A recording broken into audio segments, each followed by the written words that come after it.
When I was 7 months pregnant, my husband Lu Chuan, without any warning, pulled me with him as he jumped off a building. I never knew why he did it, not even in death, that is, until I was given a second chance at life and found myself back on the very day I first learned I was pregnant. I found a diary in his study, fighting back a wave of nausea. I dialed the number. Brother, I want to come home. 1. You're always welcome home, but can you tell me what happened first?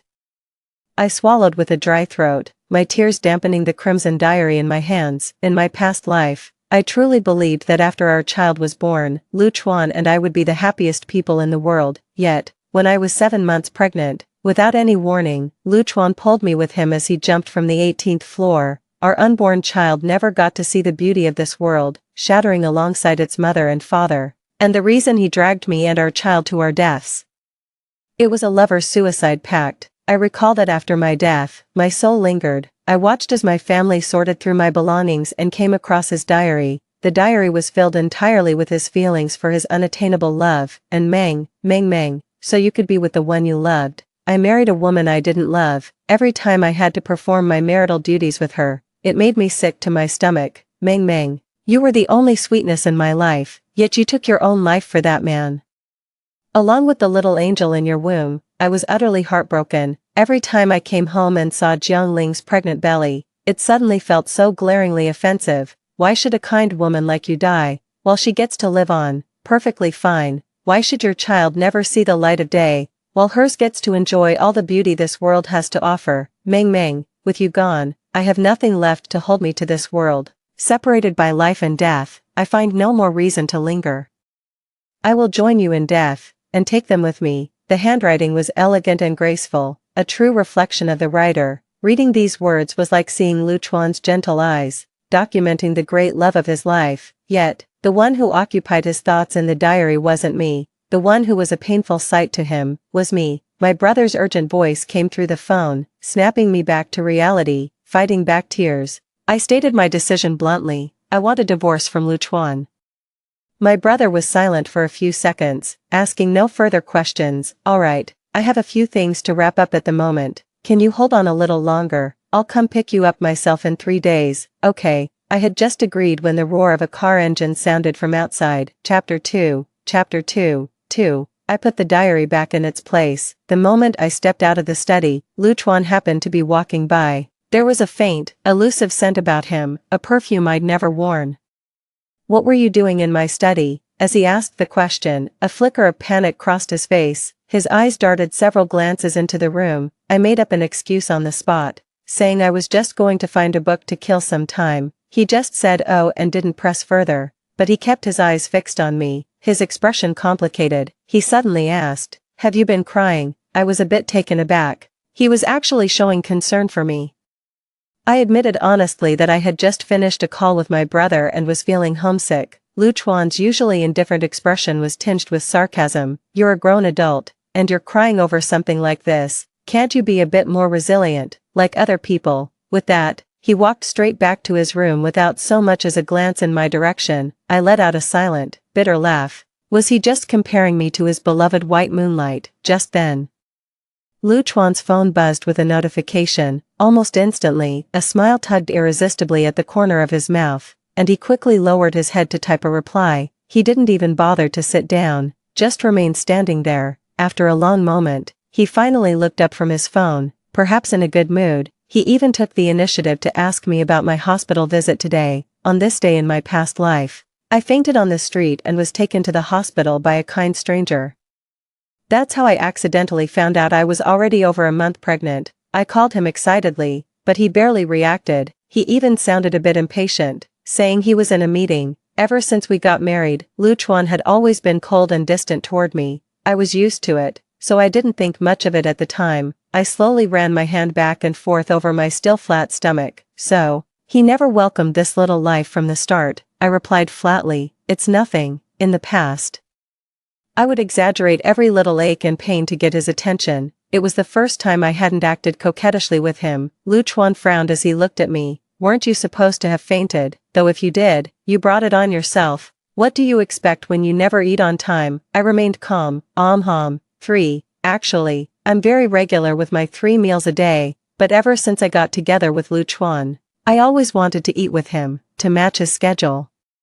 That's why my eating habits became irregular. Sensing my changed demeanor, Lu Chuan lost interest after just a couple of minutes of looking me over, then turned and walked into the bathroom. In WeChat, my brother sent the booking information, and I replied with an okay. Just as I was about to log off, I received a friend request from Meng Meng. In my memories of my past life, nothing like this ever happened. I went to my grave not knowing about their affair. After a moment's hesitation, I accepted. Upon opening her social media feed, the first thing I saw was a screenshot. The caption read, "In light of someone's sincere apology, Princess Meng Meng reluctantly forgives him." The image was a screenshot of Lu Chuan's social media post. I've never seen this post before. I guess I must have been blocked. Letter of apology. I, Lu Chuan, should not have held that woman's hand yesterday. Princess Meng Meng saw it and ended up crying for 10 minutes because of me. I should not have answered another woman's call while I was out shopping with Princess Meng Meng. I shouldn't have let another woman get pregnant with my child. I promise, even if there is a child, Princess Meng Meng will always be my #1 priority. I beg Princess Meng Meng to be magnanimous and forgive this worthless sinner. I will learn my lesson and be a loyal knight from now on. I gave her the like she wanted and logged out of WeChat. So his meeting today was actually him busy shopping with his one true love. I whispered to my belly, "Sweetheart, Daddy might not be ready, but Mommy is. Mommy is over the moon to have you here." Chapter 3, 4. Ever since I realized I'd been reborn yesterday, I haven't eaten a thing. My stomach is cramping with hunger, so, first thing the next morning, I rushed to the kitchen and saw 2 open boxes of pastries on the table. I reached out to grab one of the boxes, but Lu Chuan's sharp command stopped me. Still in his loungewear, he hurried over and pushed me aside without a hint of courtesy. I instinctively covered my stomach, realizing the pastries weren't for me. Lu Chuan frowned, closing a box of pastries. "This box is for someone else. That hawthorn cake is for you. Aren't you pregnant? It's sweet and sour, perfect for you." My nose stung with emotion as I asked Lu Chuan, "Don't you know hawthorn promotes blood circulation and can cause a miscarriage?" Lu Chuan's expression changed. After a moment, he said with some annoyance, "How was I supposed to know? Besides, if you knew, you just shouldn't have eaten it." I pointed at the pastry in his hand and said, "You really don't know? Then why didn't you buy hawthorn cake for her too?" I just saw the packaging said it was cherry cake. Cherries are good for stabilizing a pregnancy. If Lu Chuan loves and Ming so much, how could he not have searched for what's good to eat during pregnancy? My calm question seemed like a provocation in Lu Chuan's eyes. He stared at me in disbelief. "How can you be so cruel? I bought you the hawthorn cake because I didn't know. You knew all along and still let me buy one for Meng Meng. You're about to be a mother yourself. How can you be so intolerant of another child?" A sudden, cold smile touched my lips. "Lu Chuan, let's get a divorce. I'll draft the agreement for you tomorrow." Lu Chuan's face froze. "Over something this trivial?" Me, over something this trivial? He stared intently at my face, as if trying to read something in it. I ignored him, walked into the kitchen, and made myself breakfast. For the first time, I didn't call Lu Chuan to eat with me after making breakfast. Instead, I stared at my phone, pretending he wasn't there. All I want now is to wait for my brother to come pick me up. I booked my prenatal checkup while having a meal. After being reborn, I rushed home from the hospital in such a hurry that I didn't get a full checkup like I did in my previous life. There was a little incident yesterday that never happened in my past life. I'm worried the baby might be different too. So getting checked will give me peace of mind. Suddenly, a voice came from above. "I'll drive you to the hospital." 5. In my shock, my hand trembled, and the chopsticks clattered to the floor. Just as I was about to bend down to pick them up, Lu Chuan did something he had never done before. He personally came over, picked up the chopsticks for me, and handed me a fresh pair. "You really shouldn't be bending over like that all the time now that you're pregnant. What is this supposed to be? Is this his guilty conscience talking because I asked for a divorce, trying to be nice to me now?" I shook my head. "No way, my leaving him is exactly what he wants." "And what about An Meng's behavior yesterday? Wasn't that just a blatant provocation?" I figured that as long as An Meng was safe, Lu Chuan wouldn't have any immediate thoughts of harming me or the child. For the sake of convenience, I agreed. In the car, Lu Mingchuan said, "I don't agree to the divorce." I looked at him in surprise once more, suddenly remembering what was written in yesterday's diary. Could it be that he's afraid I'll rekindle things with my childhood sweetheart after our divorce? and that it will affect Meng's happiness. At that thought, I said bluntly, "Don't worry, after the divorce, I'll raise the baby on my own, I won't be with anyone." He gave me a strange look and was just about to say something when the phone rang. Seeing the note, his eyes softened once more. A few seconds later, a sudden brake nearly sent my stomach into the dashboard. He hurriedly told me to get out, then drove off without a backward glance. With no other choice, I hailed a cab, but at the hospital, I saw a familiar figure. Lu Chuan supported Meng, his touches careful and gentle as if he were handling a priceless treasure. We ran into each other in the hallway, our eyes meeting. Lu Chuan froze. Chapter 4. Chapter 4, 6, and Meng beside me giggled sweetly. Sister Jiangling.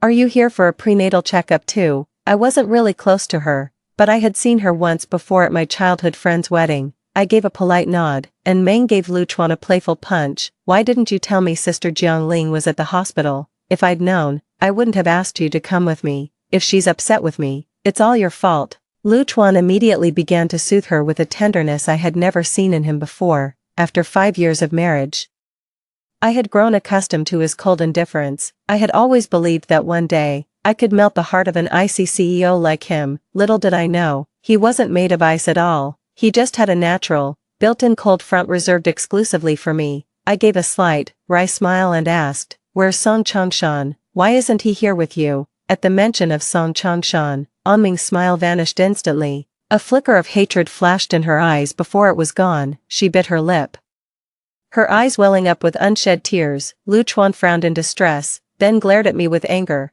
enunciating each word deliberately. "You did that on purpose, didn't you?" I blinked. I genuinely had no idea. "You knew perfectly well that Song Changshan and Meng had a fight and he stormed out, yet you still brought it up to upset her. You did it deliberately, didn't you? Meng is pregnant right now. If she gets too distraught and something happens to the baby, will you take responsibility?" I shot back, "How would I know? You have Song Changshan on WeChat. I don't believe you can't see his posts." He'd forgotten, when we got married, he said he was uncomfortable with my past history with Song Changshan and made me delete him from WeChat, but I didn't want to explain any further. I just tossed out, "I don't pay attention to other women's husbands," and walked away. 7. Back home. The divorce papers were already waiting. I signed my name without a moment's hesitation, then, I started packing my things. When Lu Chuan got home, he immediately noticed how many things were missing from the house, all of them mine. Furious, he stormed into the bedroom and grabbed my wrist. "So I bought the wrong thing, is that it? First, you threaten divorce, then you go out of your way to upset Meng, and now you're pulling this stunt." "Jiangling, I never realized you could be so difficult." I struggled briefly, but when it proved futile, I let him keep his grip. "If you think I'm so difficult, then let's get a divorce." I tilted my chin, gesturing for him to look at the items on the dressing table. Lu Chuan strode over. The moment he saw the agreement, his knuckles turned white from how tightly he clenched his fist. He hurled the agreement against the wall, his gaze icy as it pinned me. "Don't even think about it. In life or death, I will never leave you." At his words, my body trembled. The dull, agonizing pain of my miserable death in my past life suddenly washed over me. I hadn't noticed Lu Chuan approaching at all. By the time I realized, he had already pinned me down on the bed. A cold laugh escaped his throat. "Jiangling, I don't appreciate this kind of attention-seeking." I tried to say I wasn't seeking attention, but my words were silenced. I screamed, shielding my stomach, my cries a desperate plea. "No, the baby, my baby." After the storm of passion, Lu Chuan got up and walked into the bathroom. I lay weakly on the bed and opened Meng's WeChat. Sure enough, she had posted another Moments update visible only to me. "Someone is just too adorable to make sure my child won't get bullied after they're born." He actually said he'd send his own kid to learn Sanda so they can be my child's bodyguard in the future. I said, "So I'll have a big night and a little bodyguard, but what about a nanny? Should your wife serve me in the future too?" Giggles. Chapter 5. Chapter 5. 8. I was so furious I could barely breathe. They could humiliate me all they wanted, but how dare they even think of bullying my child? Then it occurred to me, since Lu Chuan refused to agree to the divorce, perhaps I could start with Meng. I opened her chat window and sent over a photo of the fresh red mark I'd just made. Right on cue, Lu Chuan's phone rang the next second. I answered it and said pointedly, "Is that you, Meng? My husband's in the shower," and Meng hung up instantly and started furiously hurling insults in my chat. "You bitch, how dare you get close to Lu Chuan, he doesn't love you, are you that desperate, he told me himself, he doesn't love you, he only married you for my sake, and you're shameless, throwing yourself at him like that. I replied calmly, he was the one who wanted to, besides. We're legally married, what we do is none of your business, and Meng started frantically calling again. Just as I dismissed the 10th call, Lu Chuan came out, wrapped in a towel. He glanced at me, seeming to be in a good mood, but his expression darkened the moment he picked up his phone. You hung up on me. I replied flatly, yes, it was too noisy. Lu Mingchuan's face darkened. After redialing, his expression grew even stormier. After hanging up, his phone hit the wall with a sharp crack. You know what I hate most about you, it's your cruelty. You know perfectly well that Anming is in a fragile state right now, both emotionally and physically in her early pregnancy, yet you still berate her. Are you even human? I let out a cold laugh. I knew Anming had embellished the story, but I never expected Lu Chuan to deliver such a self-righteous speech. In our past life, when he led his own wife and flesh-and-blood child to their deaths, did he ever stop to consider if he was human? All his principles are tailor-made for Anming. My expression must have infuriated him. Lu Chuan picked up the divorce papers and signed them with a flourish. Just as I breathed a sigh of relief, he said, now, it's time we settled another score. 9. Ignoring my pleas and my pregnant state, he forced me into the car and drove straight to En Meng's house. Then, he dragged me roughly in front of En Meng. Get on your knees and apologize to Meng Meng, I roared, over my dead body. En Meng first pretended to be startled, clutching her chest and biting her lip with a pitiful expression. Lu Chuan, don't be like this. Sister Jiangling only has such strong animosity towards me because she loves you too much. I let out a cold laugh. I have animosity towards you. Isn't it the other way around? You resent that Song Changshan chased after me, begging to get back together. That's why you had Lu Chuan get close to me, to be with me. The truth is, you've always been jealous of me. How did you know? Lu Chuan exclaimed in shock, and Meng's tears fell uncontrollably. She shook her head, looking utterly shattered, as if she could barely stand. No, Sister Jiangling, how could you think of me that way? Lu Chuan held her supportively and said to me, since you already know, I'll be frank, Meng Meng is so kind-hearted. If I hadn't insisted on doing this, she would never have agreed. If she really didn't agree, she would have firmly stopped you. Lu Chuan, are you an idiot? Her attitude is the answer. Lu Chuan was stunned, with no time to think, and Meng's tears fell onto his hand, and his heart instantly ached for her as he wiped them away, and Meng sniffled, her voice trembling with sobs. Lu Chuan, you should stop caring about me. Sister Jiangling is already so jealous that she's making up lies about me. If you keep being this nice to me, who knows, she might even hit me someday. Then she clutched her stomach, a pained expression crossing her face. Lu Chuan grew frantic. He shoved my shoulder, then grabbed the collar of my shirt and yanked me back. Jiangling, get on your knees and apologize to En Meng. I saw a smug smile curl at the corner of En Meng's lips as I struggled desperately. No way. Seeing my defiance, Lu Chuan kicked my right leg, forcing me to my knees. As I tried to get up, he kicked my other knee. A dull pain shot through my abdomen, and a sudden panic seized me. I grabbed his hand, shaking my head in terror. Quick. Take me to the hospital. My stomach, it hurts so much. And Meng watched with amusement, as if observing something fascinating. Sister Jiangling, did you learn that excuse from me? But mine was real, yours is fake. Reminded by her, Lu Chuan's expression shifted from concern to disgust. This trick again. Jiangling, how pathetic can you be? You think apologizing on your knees will make you miscarry. I don't buy it. I had no time to worry about them. Struggling, I tried to run outside, my hands trembling as I fumbled with my phone to call a ride. Suddenly, my phone was knocked out of my hand. I was pinned forcefully to the ground, my head shoved back down every time I tried to lift it. Apologize. I come from a privileged background and was raised like a little princess. I have never been subjected to such humiliation, but for the sake of the baby in my womb, I had no choice but to yield. My teeth chattered as I said, I'll kneel. I apologize. Only then did Lu Chuan let go.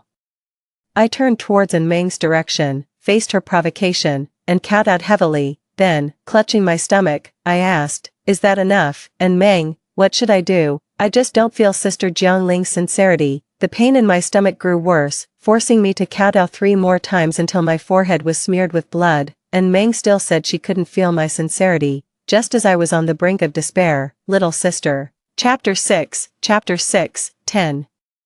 I turned around in delighted surprise. It was my brother. He had come to get me, seeing me on my knees in such a wretched state. My brother's eyes blazed with fury. He grabbed Lu Chuan and punched him twice, worried that something might happen to me. He didn't waste time arguing and rushed me to the hospital instead. Thankfully, my baby was perfectly fine. My brother asked me what had happened. After a moment's thought, I decided against telling him about the reincarnation, fearing he wouldn't be able to accept such a thing. So, I told him I had a nightmare where Lu Chuan, for the sake of his beloved, dragged both me and our child to our deaths. My brother fell silent for a moment, then said with resolve, "Let's go back and get our things right now. We're leaving tonight." When we got home, Lu Chuan came forward, looking as if he wanted to speak but couldn't find the words. I spoke first. "After the 1-month cooling off period, I'll come back. We'll go to the Civil Affairs Bureau to get the certificate." Lu Chuan didn't say a word, just looked down at me. My brother took my hand and led me straight to the bedroom. He quickly packed our bags and took me to the airport. Just as I was leaving, Lu Chuan said something that left me puzzled. "I was wrong just now. I was too impulsive, but I don't want a divorce. Please think it over again this month." I ignored him. At the airport, I received a WeChat message from In Meng. "I heard you're getting a divorce. Smart move, given a second chance. I've realized Lu Chuan is the most important man to me. I won't let anyone stand in our way." A second chance. Has In Meng been reborn too? Judging by Lu Chuan's reaction, it seems only In Meng and I were reborn, but honestly, none of that concerns me anymore. I powered off my phone and boarded the flight home. On the plane, I closed my eyes and fell asleep, dreaming of many things from the past. 11. Song Changshan and I grew up together, so it felt only natural that we started dating when we got older, but his need for control was too much. And I grew so weary that I ended the relationship, while he was desperately trying to win me back. And Meng had already appeared and was pursuing Song Changshan. It was also around this time that I met Lu Chuan, my brother's business partner. He was refined and handsome, a man of few words with a cool, aloof demeanor. I thought he was like that with everyone, believing that a more reserved man was more likely to be devoted, while we were still in that ambiguous stage.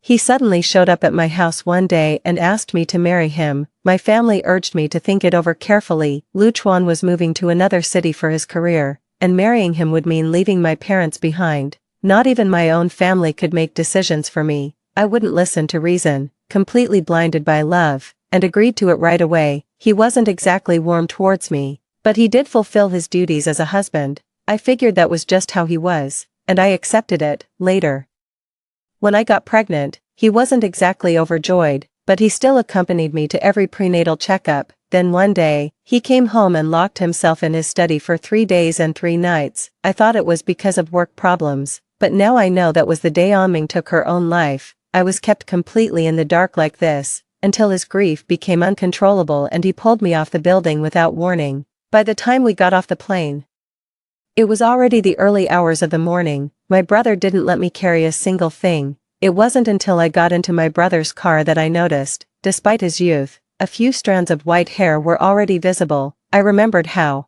in my past life after I died, my brother's hair turned white overnight, and later, upon reading Lu Chuan's diary, I learned how the sister he cherished so dearly had been so cruelly deceived, a pain that was utterly unbearable for him. Sensing my mood, my brother tucked a bottle of milk into my arms and said with a laugh, "Can't let my little nephew go hungry." I couldn't take it anymore and burst into loud, wailing sobs. "Brother, I was wrong. I shouldn't have disobeyed you. Silly child, you're not the one at fault. The ones to blame are the perpetrators who trample on others' sincerity. I don't care if that dream of yours was real or not. Anyone who dares to bully my little sister will have to answer to me." 12. Got home, ate, showered, and was out like a light. I woke up again in the afternoon. My brother told me he had already terminated the partnership with Lu Chuan's company. The second message was from Song Changshan. He said he had divorced In Meng and asked if we could meet. I declined. Right now, all I want is to safely give birth to my child and be there for her as she grows up. Scrolling down, I saw In Meng had actually sent me a bunch of WeChat messages, all just showing off how good Lu Chuan is to her. Looking at the picture of Lu Chuan cooking himself, I remembered that in my past life, even when I was 7 months pregnant, he never once cooked a meal for me. The difference between love and its absence is truly stark. I took a screenshot of the chat history, saved it, and happily made plans to go shopping with a few friends. During this time, with my parents taking care of me. My brother has been sending over a steady stream of nutritional supplements. My complexion is absolutely glowing, plus, since I'm still early in my pregnancy and not showing much, I look like an unmarried young woman. Every time I go out for photos with my friends, they say in mock annoyance that my condition is so good, I don't need any photo editing at all. I've also been updating my social media feed quite frequently lately. A week after I got home, Lu Chuan texted me on WeChat to ask how I was doing. I didn't hold back and snapped at him. Check my moments yourself.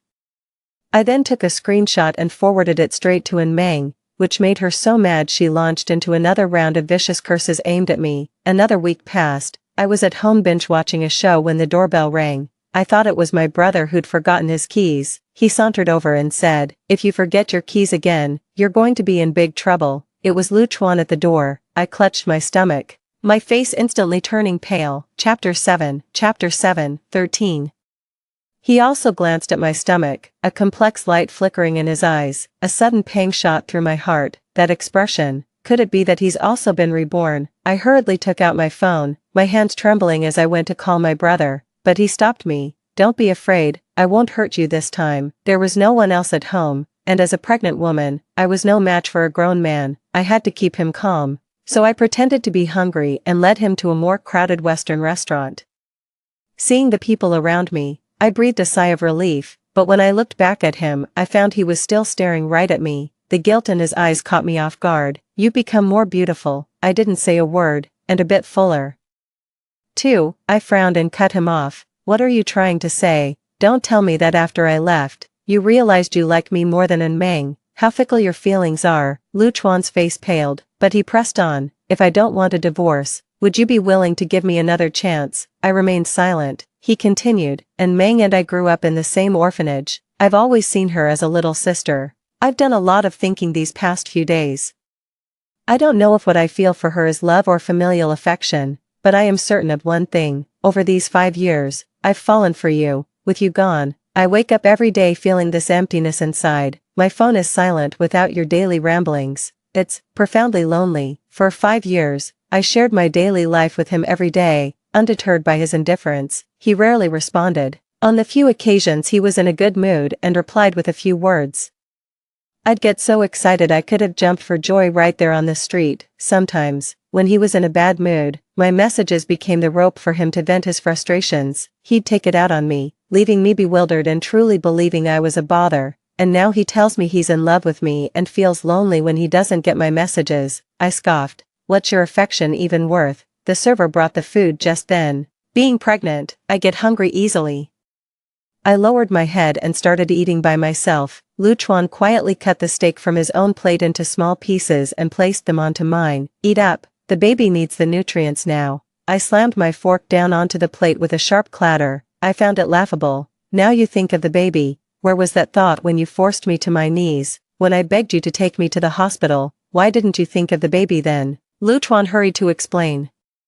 I didn't know it could be that serious. I was just so angry at the time. I thought you were faking it. Thinking you're always right is the first step to being a fool. After the meal, I paid for my share and got up to leave, but he grabbed my wrist, looking at me earnestly as he said, if I told you I've been reborn, would you think I'm crazy? 14. I blinked as he spoke. In my past life, I was so consumed by missing Meng that in a moment of madness, I dragged you and our child.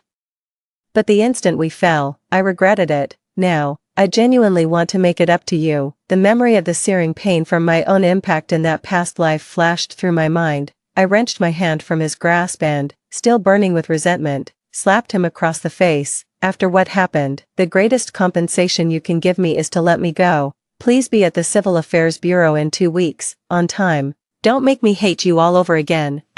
Lu Chuan's face paled, then flushed, before finally settling into a look of utter desolation. He couldn't hide his despondency, his voice hoarse as he confirmed, you've been reborn too. Yes, so, there's no way I can forgive you. In this life, you're stuck with Meng for good. With that, I walked out of the restaurant, and he didn't try to stop me. The following 2 weeks were quiet. On the day we went to the Civil Affairs Bureau to get the divorce certificate, my brother, worried about me, came along. Perhaps because everything was made crystal clear last time, getting the marriage certificate this time went off without a hitch. But just as we stepped out of the Civil Affairs Bureau, and Meng rushed over with her documents, hooked her arm through Lu Chuan's, and shot me a triumphant, mocking smile. Why wait for a specific day, Lu Chuan, let's go in and get our certificate right now. My brother was appalled by her sheer audacity and sneered, getting divorced and remarried all in the same day. Lu Chuan, you really have no shame, do you? It's plain for all to see. Lu Chuan's face paled as he opened his mouth, but Meng cut him off with a disdainful snort. This is what we call efficiency, got it? With red-rimmed eyes, she pressed herself tightly against his chest. Lu Chuan, do you want my child to be born without a household registration? Do you remember what you promised me? You said Jiang Ling's child isn't worth a single finger of mine or our baby's. Hearing this, I immediately glared at Lu Chuan. He looked somewhat embarrassed, yet couldn't bring himself to utter a single word of reproach to Meng. I sneered, your own flesh and blood is being humiliated like this, and you don't say a word. Are you even a man? Flesh and blood, my foot, a child born from a lowly woman is nothing but trash. My brother lunged forward, but I held him back. I turned to Lu Chuan and said, that trash you're talking about shares half his blood with the man standing right beside you. Just as Meng and I were about to erupt into a full-blown argument, Lu Chuan closed his eyes and said, Jiang Ling, that's enough, I've lost you. All I have left is Meng. I was both appalled by his disgusting behavior and amazed at how I ever fell for such a piece of work. I pulled my brother to leave, while Meng pulled Lu Chuan to stay. From now on, we go our separate ways and have nothing more to do with each other. 15. I saw Lu Chuan again at a business gathering. When I saw him arrive, I told my brother I wanted to go home, but before I could even leave the banquet hall, Lu Chuan came after me. He looked much more haggard, and the way he gazed at me with such intensity made my skin crawl. You're really showing now. Shouldn't you be resting at home? I said flatly. What's it to you? My words made him frown. Do you have to be like this with me? Why shouldn't I? I treat you exactly as you deserve. I had said all I needed to say, not wanting to utter another word. I took a step away, only for him to seize my arm, and Meng, who had just burst into the room, witnessed the scene and let out a sharp, involuntary scream. The entire banquet hall fell silent in an instant. My brother quickly moved to shield me behind him, and Meng's appearance was no longer the delicate, charming look from half a year ago. Instead, her face was puffy and swollen. She lunged forward in a frenzy, only to be blocked by Lu Chuan, and continued to scream hysterically. And Meng pointed at me and shouted, Jiang Ling, are you that desperate to seduce other women's husbands? Do you really get a kick out of being a homewrecker? Everyone, look, the so-called Jiang family heiress is nothing but a cheap tramp in private, clinging to another woman's husband. Whispers erupted from the crowd.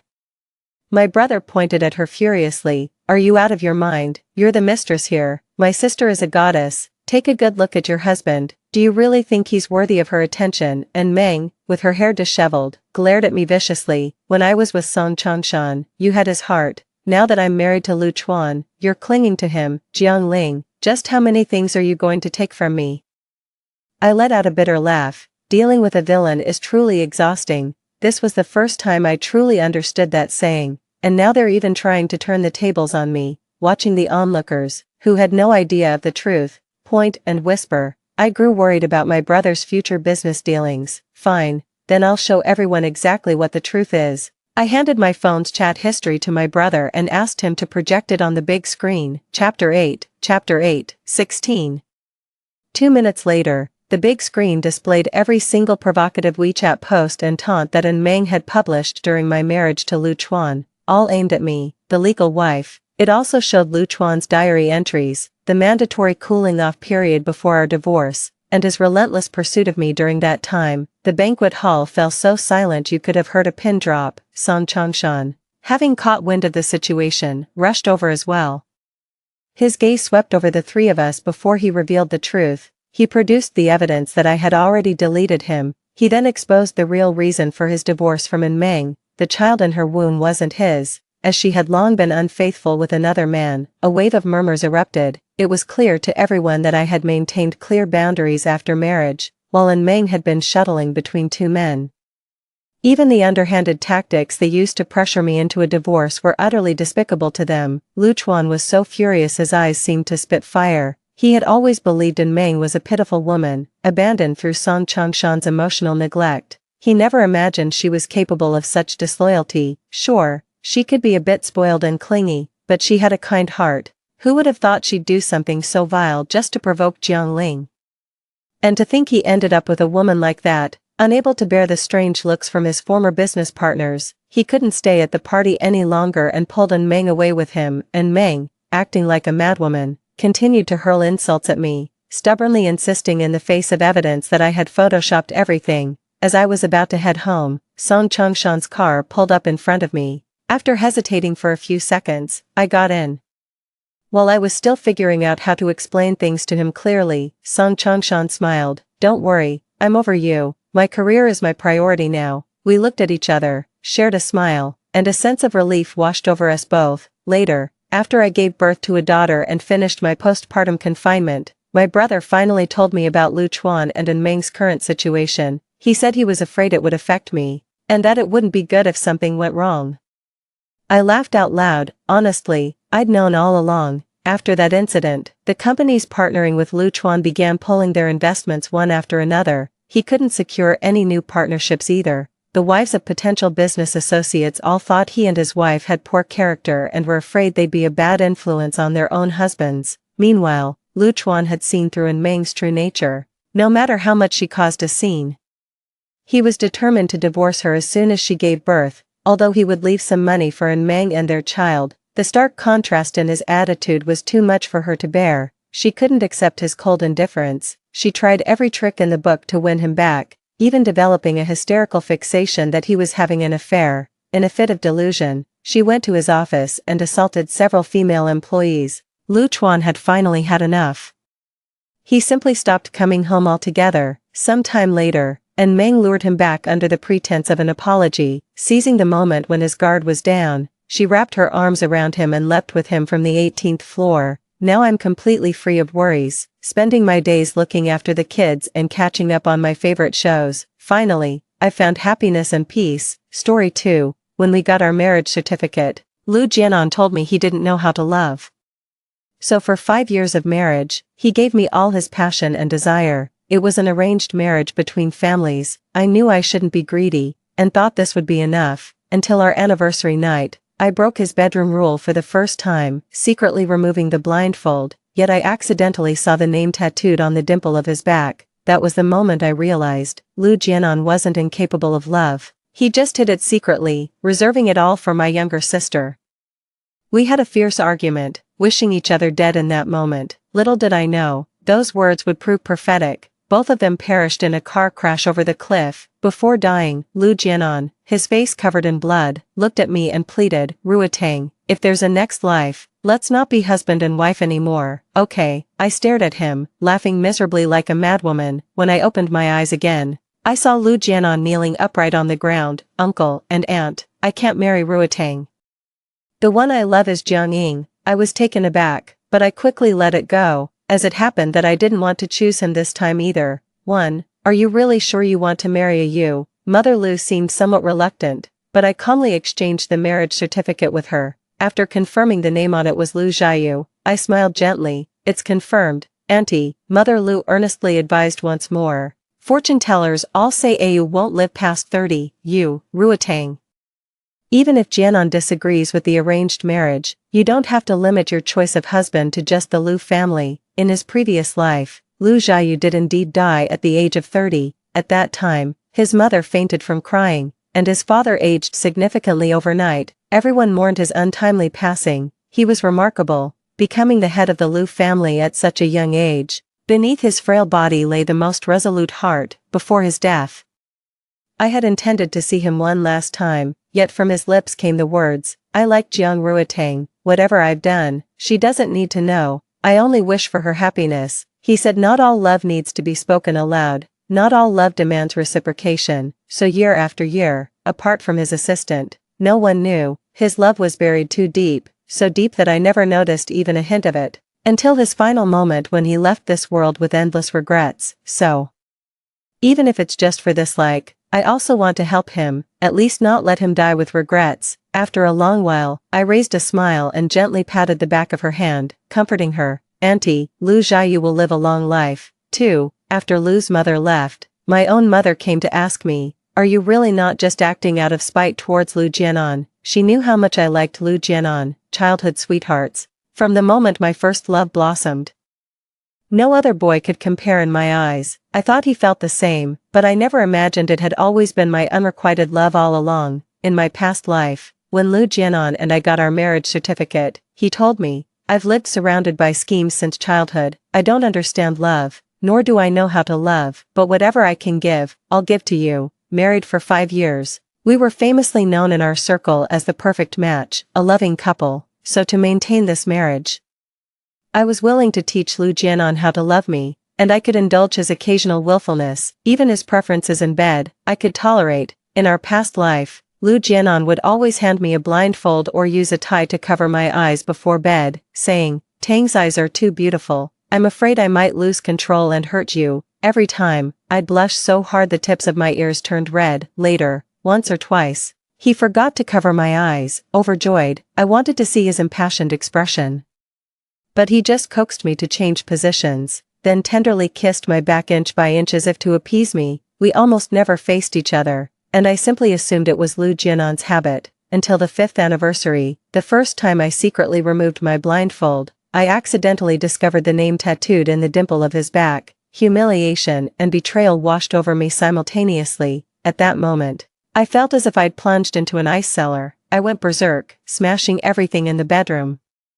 Grabbing an ashtray and hurling it at Lu Jianan, I hurled every vile insult imaginable, wishing him dead with every fiber of my being, cursing him to the deepest pits of hell. Yet given another chance, I found myself wanting nothing more than to stay far away from him. Think carefully, Lu Jianan indeed treated me very well, except that he didn't love me. 3. The engagement banquet is scheduled for next month. Mrs. Lu said these matters would be handled by the Lu family, and I just needed to wait peacefully. She gave me the opportunity to back out at any time. I smiled helplessly and replied, "This isn't fair to Lu Jiayu, he's just sick." I messaged the research institute's assistant to prepare the lab equipment for me. In my previous life, after Lu Jiayu's heart transplant, I locked myself in the lab for a while researching antibacterial drugs. By the time the drugs were ready for production, he had already passed away from infection.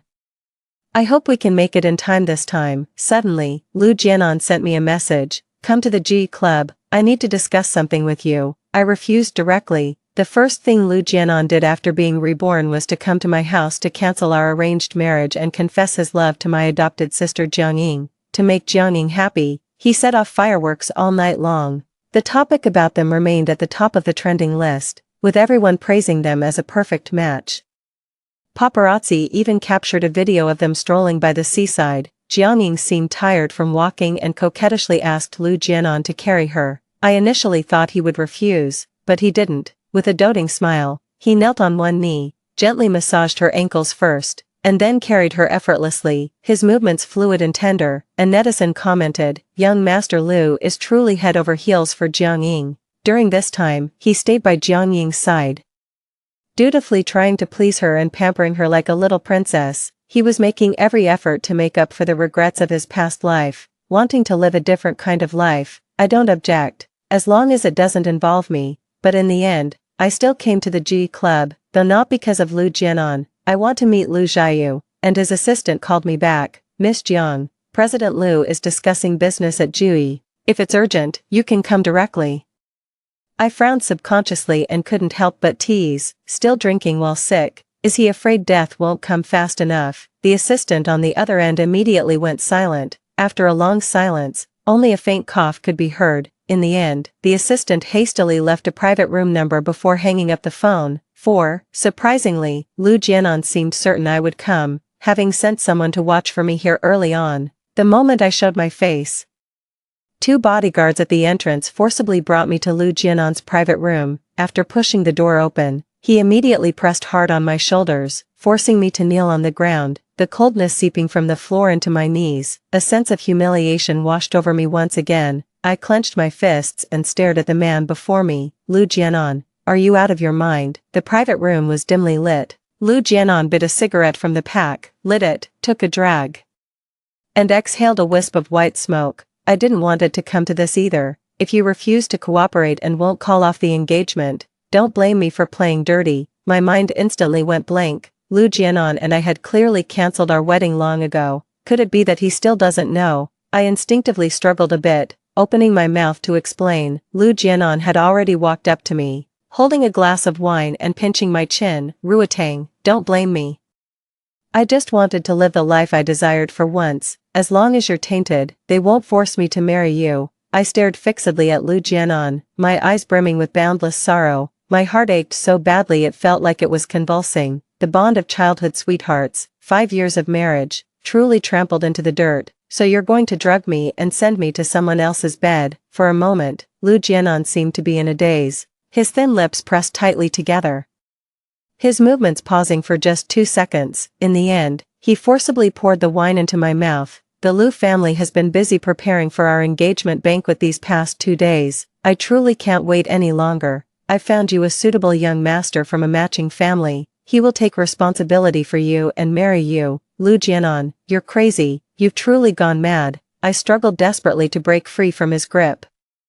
But there were still 2 bodyguards behind me. Their strength was overwhelming, making resistance impossible. The liquor surged violently down my throat. The intense irritation sent me into uncontrollable coughing. My face flushed crimson as spilled wine trickled down my chin, soaking the shirt on my chest, clinging tightly to my skin. Ruotang, be good. His voice was soft as he reached to wipe the wine stain from the corner of my mouth. The bodyguard had already released me by this point. I was panting heavily, still looking somewhat disheveled, my hands weakly braced against the floor as tears welled up in my eyes from the physical strain. My red lips curled into a self-deprecating smile. Lu Jianan, I'm not going to marry you, nor will I ever marry you. He smiled contemptuously upon hearing this. Are you really sure? Ruotang, I know you too well. I know how much you like me, so I have no choice but to do this. He was so confident, so certain. Suddenly, Jiangying appeared at the door of the private room, clutching her skirt tightly, her gaze fixed directly on me. Her voice trembled slightly. Sister, Jianan, you. Lu Jianan's body stiffened abruptly, his smile freezing at the corner of his lips. Aang, why are you here? Who brought you here? This place is so dirty, you shouldn't have come. He walked helplessly to Jiangying's front, his voice gentle, movements soft and obedient. At this moment, he resembled a devout believer, his eyes overflowing with nothing but sincere affection. That was a side of him I had never seen before. Indeed, the line between love and its absence is starkly clear. I stared at Lu Jianan for a long time, an indescribable bitterness welling up inside me. People are truly strange. In my past life, after I married Lu Jianan, Jiangying went abroad and never returned. He now always regrets the past. But if he had wanted to marry her back then, who could have stopped him? If he truly loved her that much, a ticket to the U.S., just over 2,000 yuan. But did Lu Jianan ever go to see Jiangying? No. Sometimes I don't know whether to be grateful that he was loyal enough to me in my past life, or to be glad that he was cowardly and weak. Lu Jianan coaxed Jiangying to go home. She pursed her lips without saying much, her eyes holding unreadable emotions as she looked at me. In the end, I was left alone at the spot. 5. The drug's effects hit quickly. The 2 bodyguards stood guard at the door as Lu Jianan instructed, waiting for the well-matched young master he had arranged to arrive. I bit my lower lip, leaning against the nearby table as I struggled unsteadily to stand up, but my legs felt weak, and I nearly stumbled and fell. A strong arm suddenly reached out from behind to steady me. Miss Jiang, be careful. It was Lu Jiayu's assistant. I was slightly panting, my cheeks flushed. Lu Jianan had administered a considerable dose, enough to break down my defenses. Miss Jiang, you've been drugged. I didn't respond to him, just weakly grabbed the wine bottle on the table. As I was about to press the sharp glass shard against my arm after smashing it with a bang, Lu Jiayu in the wheelchair was the first to react. He reached out and grabbed my wrist. Frowning tightly, I have a doctor on call. Don't hurt yourself. Suddenly, I froze, my pupils slightly unfocused. Lu Jiayu's hands were cold, his palms soft, making one yearn for more, to be touched by him, to be caressed by him. I couldn't resist leaning closer to his face, staring at his thin lips. Mr. Lu, may I kiss you? I blinked my eyes. Lu Jiayu's fingers trembled slightly, and his assistant behind him coughed in fright. Miss Jiang, our sir's health, perhaps. Not very. Before he could finish, I paused in my movements. Eventually nodding blankly, reason had ultimately triumphed over desire. Lu Jiayu gave his assistant a cool glance, prompting the assistant to clear his throat and excuse himself to call for the doctor. The bodyguards outside have already been taken care of by Lu Jiayu's people, including the young master of the Zhou family who was just about to enter. It took almost half an hour of struggle. The effects of the drug finally subsided somewhat, and I sat weakly on the sofa.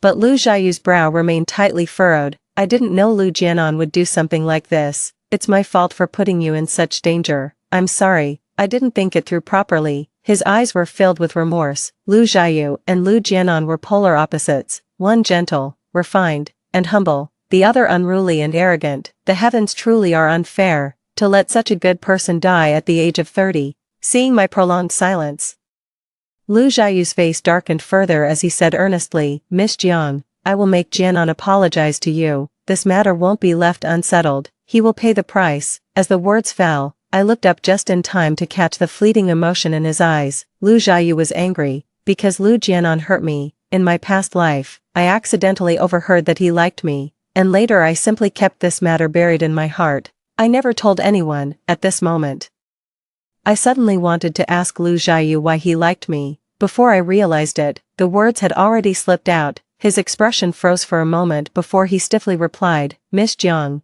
what did you say? I repeated, I want to ask Mr. Lu, why do you like me? The assistant tactfully exited the private room, leaving only me and Lu Jiayu inside. His thin lips pressed into a tight line. A long moment passed without him answering my question. Instead, he asked, what about you?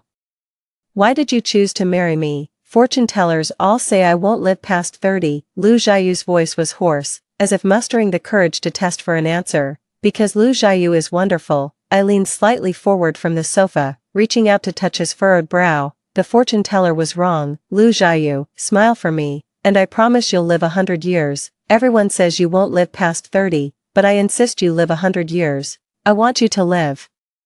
Lu Jiayu pressed his lips together, staring straight at me, his long restrained emotion seeming on the verge of breaking free, but in just 2 seconds, he masked it all perfectly again. Miss Jiang, I'll take your kind words as a good omen, I said. Lu Jiayu, trust me this once. After a long while, he finally nodded. With the experimental data results from my past life, with the backing of the Jiang and Lu families, the research institute can put the new antibacterial drug into production as early as next week. This time, I hope heaven will show a little more favor to Lu Jiayu. 6. The date of the engagement with Lu Jiayu is drawing nearer by the day, with only the invitations left to be sent out. And Lu Jianan actually still thinks I'm getting engaged to him, due to the drugging incident. Lu Jianan received 30 lashes of family discipline and was confined for 5 days. The moment he was released, he rushed straight to my house. When I came downstairs and saw the butler attending to him, I instinctively frowned. His complexion didn't look too good, somewhat pale. When he saw me, he immediately walked over. Tang. I instinctively took a step back. His movements paused briefly before he continued as if nothing had happened. Drugging you was reckless of me. I'm sorry, I shouldn't have used such extreme methods to humiliate you. Lu Jianan lowered his head in apology. I merely curved my lips, not a trace of warmth in my eyes. No need for apologies, Lu Jianan. It's best if we each go our separate ways from now on, and avoid crossing paths. Lu Jianan immediately shook his head and said, Tang, I was wrong. I promise nothing like this will happen again. If my brother hadn't saved you that day, I might have caused irreversible consequences. Tang, I truly know I was wrong. I shouldn't have trampled on your feelings. I know you really wanted to marry me. I know your devotion. He paused, as if steeling his resolve. After a long silence, he finally spoke in a hoarse voice. Tang, I'll marry you. Consider this my way of making up for drugging you. Suddenly, the living room fell into dead silence. I stared fixedly at Lu Jianan, unable to suppress a cold laugh in my heart. Jiangning appeared at the stairway at some unknown moment, her eyes slightly red, her voice tinged with grievance. Jianan, what about me then? Didn't you say you were going to marry me? How can you go back on your word? A flash of panic crossed Lu Jianan's eyes as he instinctively glanced at me, but ultimately walked past me to stand before Jiangning. I'm sorry. Tang is deeply in love with me, and I don't want to hurt her. Jiangning cried harder and more miserably, making Lu Jianan even more flustered as he fumbled to comfort her. See how much he loves Jiangning. Now I seem like the villain who's ruining their relationship. I don't want to watch this drama anymore. As I turned to leave, Lu Jianan's hesitant voice came through. Tang, I won't go back on my word, I smiled mockingly, but I had already changed my mind long ago, if possible. I wish I had never met Lu Jianan in my previous life either. 7. After comforting Jiang Ying, Lu Jianan sat in her room. His thoughts drifting far away. He and Jiang Ruotang grew up together as childhood sweethearts. Jiang Ruotang liked him, so she had always treated him well, and after marriage, her kindness towards him only increased. She even accepted all his rules in bed without exception. He originally thought it would be fine to continue living like this, until Jiang Ruotang discovered the tattoo on his lower back. That was when he was 15 years old, in the school dance studio. He witnessed Jiang Ying's breathtaking dance, the ethereal silhouette behind the white gauze stirring his heartstrings. From then on, he could never forget it. Jiang Ying appears in his dreams day and night. He thought about confessing his feelings to her, but her eyes never held a place for him. As long as Jiang Ruotang is around, she seems to only see Jiang Ruotang, content to be her most obedient adopted sister. He was terrified of causing trouble for Jiang Ying. So he kept his feelings buried deep, secretly tattooing her name on the small of his back. For 10 years, he never forgot that dance, nor did he forget Jiang Ying. In his past life, if Jiang Ruotang hadn't insisted on making a scene, he thought they wouldn't have met their end by falling off a cliff together. Fortunately, he was reborn. This time he couldn't afford any more regrets, so he proposed breaking off the engagement to Jiang Ruotang and confessed his feelings to Jiang Ying. He tried every means to cancel the engagement, even going so far as to drug Jiang Ruotang, but for some unknown reason, his heart still felt hollow, not as joyful as expected. 30 lashes and 3 days in confinement made him realize he still wanted to marry Jiang Ruotang, even though it was Jiang Ying he loved. Jianan, do you really like my sister? Suddenly, Jiang Ying's voice pulled Lu Jianan back from his thoughts. He snapped out of his daze and met Jiang Ying's tearful eyes, saying with heartache, I don't like a Tang, I only like you. But if you don't like her, why did you marry her? Lu Jianan pressed his lips together, not answering immediately. This was a question he couldn't even understand himself. He only knew he couldn't let Jiang Ruotang go. Since Jiang Ruotang loved him, she should belong to him. Before he could answer, Jiang Ying asked again, then, Jianan, what do you like about me? Hearing this, Lu Jianan's lips immediately curved into a smile. He couldn't wait to share his secret with Jiang Ying, saying, when I was young, I accidentally saw you rehearsing in the dance studio, and since then, I could never forget you. You could say it was love at first sight. After saying this, Jiang Ying's expression changed slightly as she stared fixedly at Lu Jianan. The love in her eyes was practically overflowing, but she only found it ironic and ridiculous, because she couldn't dance at all. For a fleeting moment, Lu Jianan caught a glimpse of disgust flashing through her eyes, but upon closer look, Jiang Ying's lips curled slightly upward, reverting to her usual gentle and delicate demeanor. Jianan, thank you for liking me. 8. There are only 5 days left until the engagement banquet. The experiment for the new antibacterial drug is progressing smoothly, and a suitable heart is being matched simultaneously. I had just taken off my goggles and stepped out of the lab when I saw Lu Jiayu waiting outside. He was sitting in a wheelchair, and as the temperature in Beijing had dropped, a blanket was draped over his knees. His face was still pale, but at least it looked better than when we first met. There was a bit more color in his cheeks now. I leaned down closer to him and smiled gently. It seems my medicine still works, Mr. Lu. I'm spending a fortune to keep you alive. How about repaying me with your hand in marriage? Lu Jiayu's ear tips instantly turned red.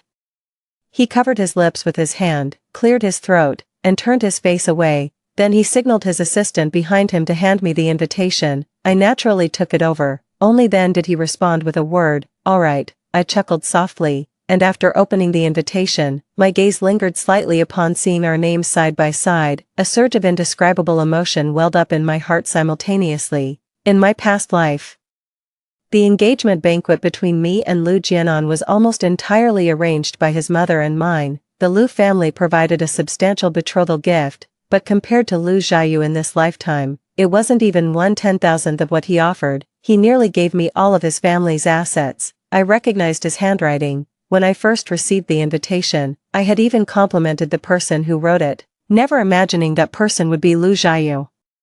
I couldn't begin to imagine Lu Jiayu personally writing down my name alongside Lu Jianan's. What's on your mind? Is it sincere blessings or full of regrets? Seeing my prolonged silence, Lu Jiayu thought there was an issue with the invitation and asked worriedly, "Is there something wrong with how it's written? This is my first time writing. I don't have much experience. My mother suggested leaving it to the professionals, but I thought, doing this kind of thing myself would be more meaningful." He frowned, and even his assistant couldn't stand it anymore. Lu Jiayu held a high position, even with his frail health. He had never bowed his head to anyone, yet he was always so humble and cautious with me. "Just because you like me, Miss Jiang, Mr. Lu spent days writing the invitation. Even if you don't like it." "I never said I didn't like it," I calmly interrupted him. Then turned my gaze to Lu Jiayu. "Ayu's handwriting is very beautiful." As I finished speaking, I flashed him a smile. Only then did Lu Jiayu's tense expression relax, his eyes gradually filling with amusement. Just as he was about to speak, an uninvited guest arrived at the lab. "Bro, what are you doing here?" 9. Lu Jianan's suspicious gaze fell upon Lu Jiayu until his peripheral vision caught sight of the invitation in my hand. Then he raised an eyebrow and said, "You could have just sent an assistant to deliver the invitation. Brother, you're not in good health. There's no need to push yourself." He walked past Lu Jiayu. When he familiarly tried to take my hand, I avoided it, leaving his gesture hanging mid-air. "A Tang, Lu Jianan, perhaps you should look at the name on the invitation first." I handed the invitation to Lu Jianan. The marriage between the Lu and Jiang families has been the talk of the town lately. How could Lu Jianan be so oblivious? Even now, he hasn't realized that the person I'm engaged to isn't him. Lu Jianan might have sensed something was amiss, finally willing to open the invitation for a glance. His expression instantly stiffened the next second. When he clearly saw the names on it, he looked at me in disbelief. "You're marrying Lu Jiayu, Jiang Ruotang. Have you lost your mind? Everyone says Lu Jiayu won't live past 30, and you still want to marry him. Are you prepared to be a widow in all but name?" He growled, his face flushing crimson. Lu Jiayu sat in his wheelchair, his sharp dark eyes flickering with complex emotions as he restrained the surging turmoil within, but in the end, he remained silent. In this relationship, he was too humble, not even daring to harbor the slightest hope. I wish he could say to Lu Jianan, "Jiang Ruotang is my fiancée, your sister-in-law." Yet he looked at me. The light in his eyes gradually faded. "Jiang Ruotang, I know you're angry with me. But you can't use your lifelong happiness to spite me," Lu Jianan said through gritted teeth. And I just said calmly, "I'm not being spiteful, Lu Jianan. I've told you many times, I won't marry you, and I don't love you anymore. You're just too full of yourself. You like Jiang Ying, so I'm stepping aside, so I'm going to marry you, and you stay out of it, okay?" The moment the final words fell, Lu Jianan stood frozen in place, his eyes bloodshot, his lips parted slightly.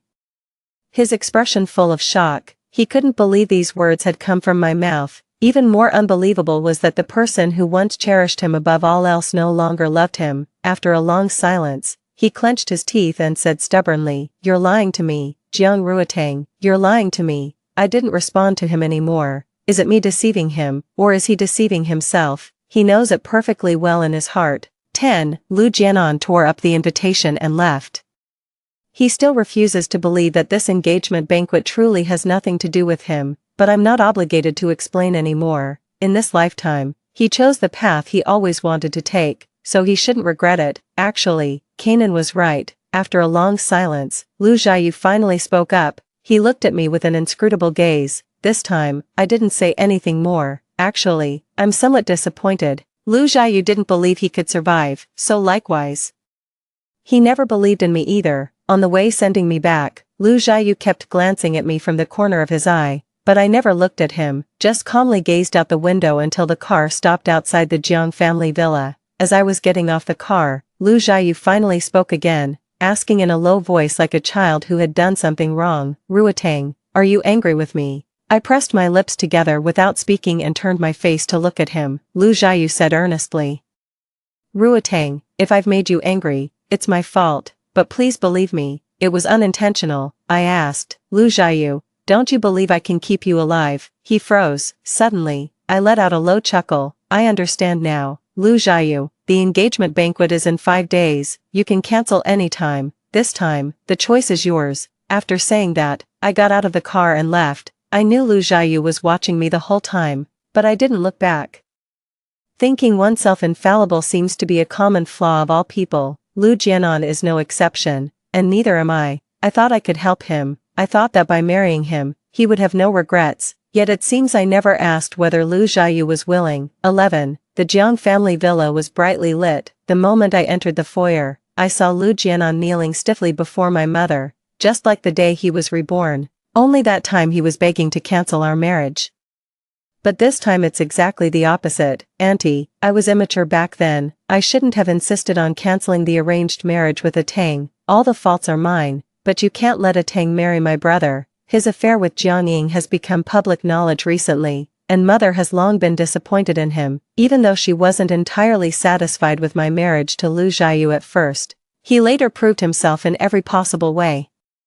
Every detail of this engagement banquet was personally overseen by him. My mother could clearly see who genuinely cared for me. Just as she frowned and was about to send Lu Jianan away, she looked up and saw me. I smiled and told my mother, "I'll handle this." Mother nodded and went upstairs. The living room was left with only me and Lu Jianan. He looked at me, propped himself up from the table with his right hand, and stood up. Having knelt for a while, his knees were somewhat numb, and he almost lost his balance. I frowned. I thought I had made myself clear enough. "What are you doing coming to my house again?" Lu Jianan froze, his gaze turning somewhat resentful.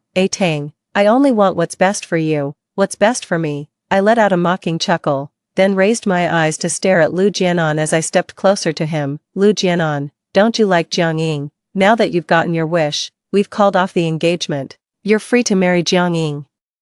What exactly are you still unhappy about? As soon as my words fell, Lu Jianan's breath hitched slightly, his expression blank for a moment. I don't know. I thought it should be like this too, but I can't watch you marry Lu Jiayu. He stared at me with piercing eyes, glowing red in their depths. I just found it hilarious. That's just how Lu Jianan is, heaven's favored son who acts willfully without consequence, knowing someone will always clean up his messes.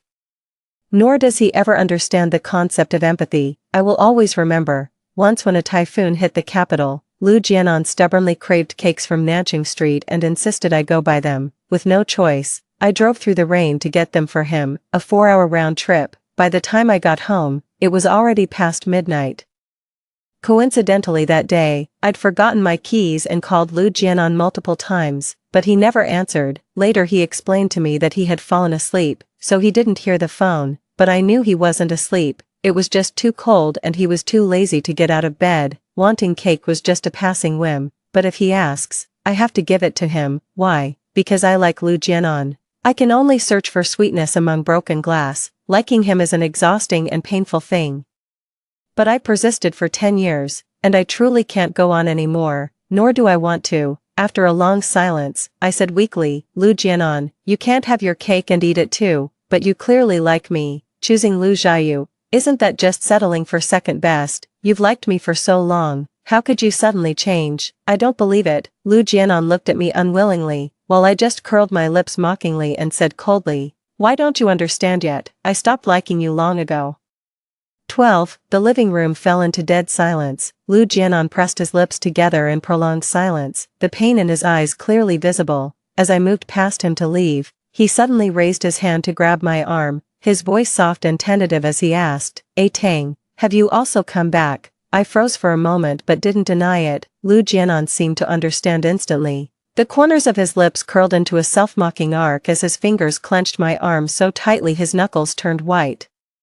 I couldn't help but frown slightly as tears welled up in his eyes. No wonder you didn't choose me anymore. Tang, since you've also come back, you know Lu Jiayu will die at 30, why would you still choose him? Why would you choose him over me? He growled, his voice breaking toward the end as his entire body trembled. Lu Jianan's sudden outburst stirred a pang of bitterness in my heart. I'd rarely seen him cry. The only time was when he begged me on his deathbed. His face covered in blood yet still pleading with me in desperation. If there's a next life, let's not be husband and wife anymore. Okay, but now you see, I've already agreed to him, already made the promise, but Lu Jianan is still not satisfied. He's asking for too much. I can't give it. Lu Jianan, you should go back. He shook his head desperately, trying to stay by my side like he used to, but Lu Jianan forgot. Only the beloved have the privilege to act willfully. I won't leave, Tang. Give me one more chance. I won't make mistakes again, won't let you feel sad or hurt anymore. I've liked Jiang Ying for so many years, I thought I'd keep loving her forever, but I realized it's different. I don't know what to do either. I just know that without you, I would truly die. The more he spoke, the more pained he became, cautiously moving closer to me as he tried to take my hand. I avoided it, then looked up at him calmly and said, Lu Jianan, this was your choice. No one will wait for you in the same place forever, so you can't blame me, nor can you go back on your word. The moment my words fell, all color drained from Lu Jianan's face. 12. Lu Jianan was asked to leave the villa, but he didn't go, stubbornly remaining standing in the courtyard. His gaze was fixed unblinkingly on the tightly shut door. Jiang Ying went out from home, though no one knew what she said to him. Suddenly, he went berserk, gripping Jiang Ying's neck with a deathly hold. His eyes bulging with fury, until a passing security guard forcibly separated them. Only then could Jiang Ying catch her breath. No one knows what she said to Lu Jianan, but at night, she came to me. Jiang Ying knocked on my door. Sister, can I come in? I raised an eyebrow, looked up at her, and nodded. There were still visible red marks on her neck, left by Lu Jianan's choking. Jiang Ying was someone I picked up at the school gate when we were young. She was 6, I was 8, small and soft. Just with a dirty face, I begged my mother to adopt her, to make her my little sister. All these years, I treated her well. Whatever I had, she had too. When people accused her of flaunting my name to bully others, she'd bare her teeth and fight back. I knew she wasn't exactly kind, but Jiang Ying has never hurt me. She obediently walked up to me and asked in a soft, gentle voice, Sister, you haven't spoken to me these past few days. Is it because of what happened at the club that day? I was startled, then smiled. No, Lu Jiayu told me that day. They were able to find me in time because Jiang Ying sent the message promptly. Sister, Lu Jianan is not someone worthy of entrusting your life to. I know you don't want to marry him either. That's why I've just been pretending with him. I only, halfway through her words, she paused, her eyes filling with disgust, wanted to help you get rid of his pestering. He's not good enough for you. I stared fixedly at her, pressing my lips together without speaking. In my past life, after I married Lu Jianan, Jiang Ying left without even attending the wedding. She only left me a wedding gift. For years afterward, we rarely kept in touch, so I never regarded Jiang Ying as a love rival. Whether in my past life or this one, I never blamed her. She did nothing wrong. It was Lu Jianan who was at fault. After a long silence, I asked her, What did you say to Lu Jianan?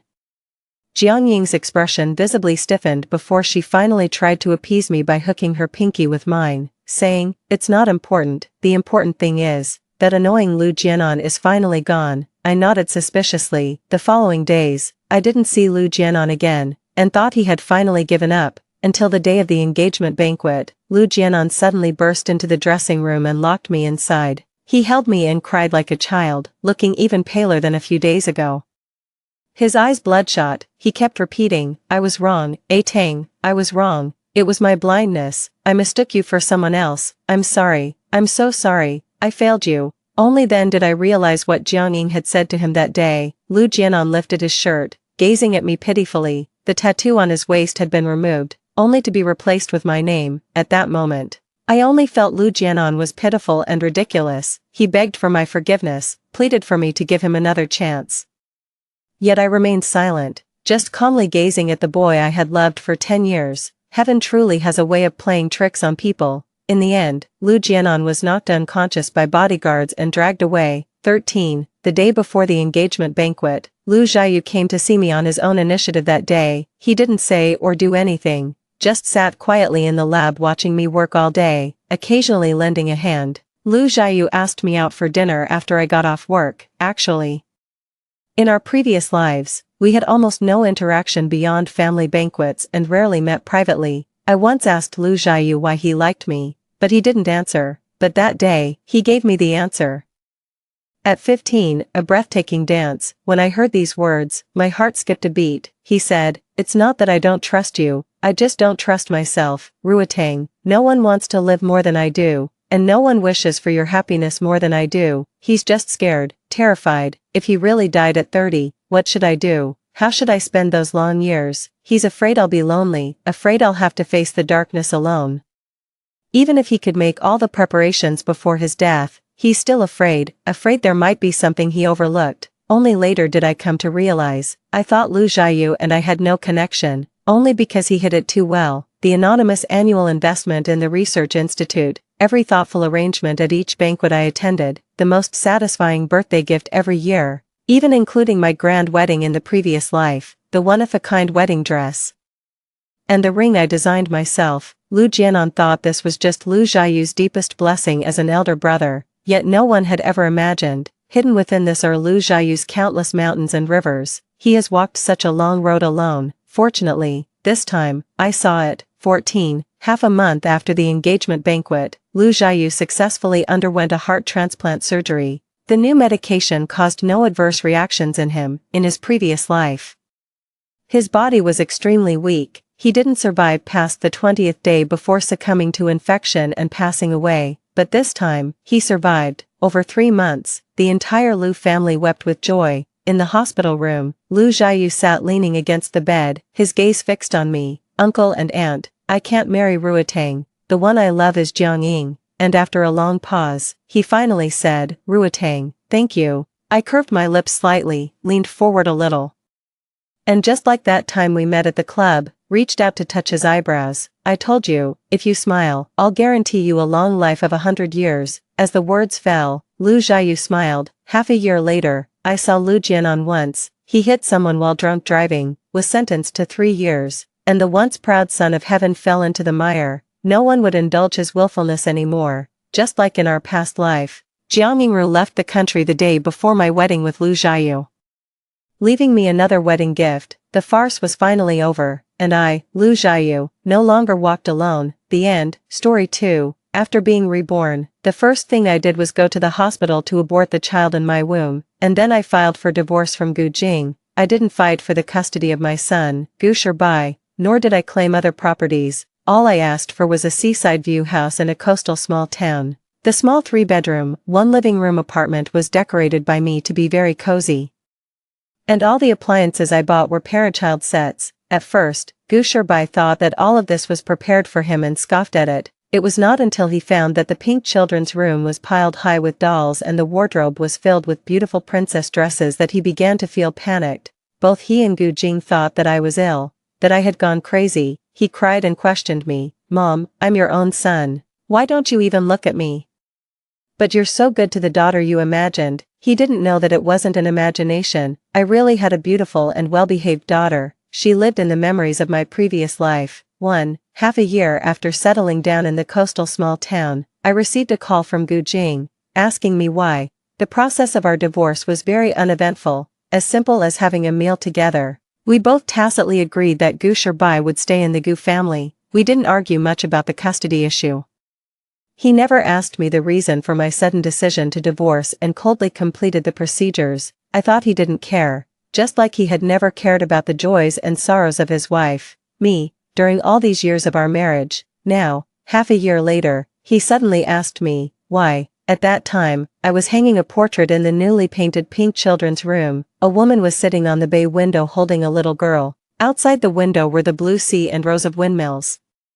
The golden sunlight fell on the little girl's face, masking her sickly pallor. I stared blankly at the face of the little girl in the painting. Why? I wanted to say that it was because we were supposed to have a daughter, and her name was Gu Shiwei. She was very beautiful and obedient, but unfortunately, she wasn't healthy. 70% of congenital heart diseases can be detected during prenatal checkups, but she happened to be among the unfortunate 30%. You had a brief fatherly love for her, but soon you would lose patience because of her frequent hospitalizations and surgeries. You would start to stay out all night, using the bad family atmosphere as an excuse. When I was exhausted from taking care of her, when I was praying outside the ICU that death would not take her away, when I signed the consent form to give up treatment alone and watched the doctor pull out her oxygen tube, you would be having an affair with your mistress outside and even openly bring Gu Shibai with you, making him happily call another woman mom. But in the end, I said nothing. I just asked Gu Jing,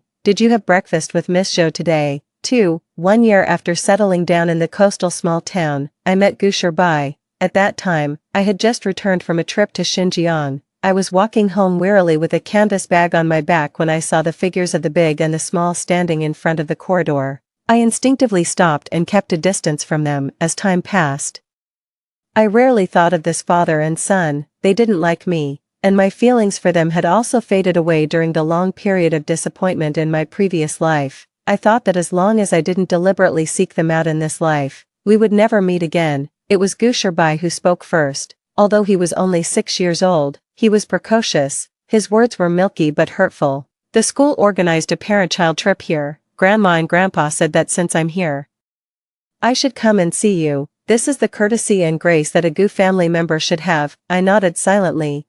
He really resembled Gu Jing a lot. Not only in his delicate and superior features but also in the cold look in his eyes when he looked at me. In my previous life, when I broke down at Weiwei's funeral and when I climbed up to the 36th floor rooftop, the father and son looked at me with the same cold eyes. Gu Jing said, "Sinclair, stop being naughty." He also said, "Mom, stop being naughty." In fact, a month after the divorce, Gusherbai contacted me. He heard from someone that I had moved to this coastal small town. He specifically called and told me disdainfully, "They said that after you moved to the seaside, you specially decorated a children's room and even replaced all the daily necessities in the house with parent-child sets.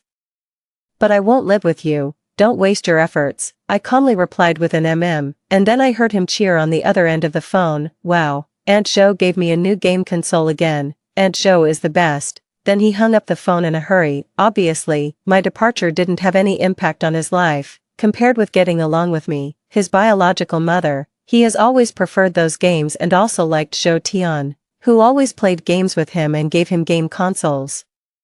But now, the coldness on his face suddenly cracked. His peach blossom eyes, which were so similar to Gu Jing's, were instantly filled with tears. He gritted his teeth and stared at me stubbornly. This time, it was my turn to look at him coldly. In the end, he couldn't hold on any longer. Before the tears fell, he turned around and tried to run away, but he tripped and fell to the ground with a thud. He lay on the ground for a while without getting up, just looking back at me.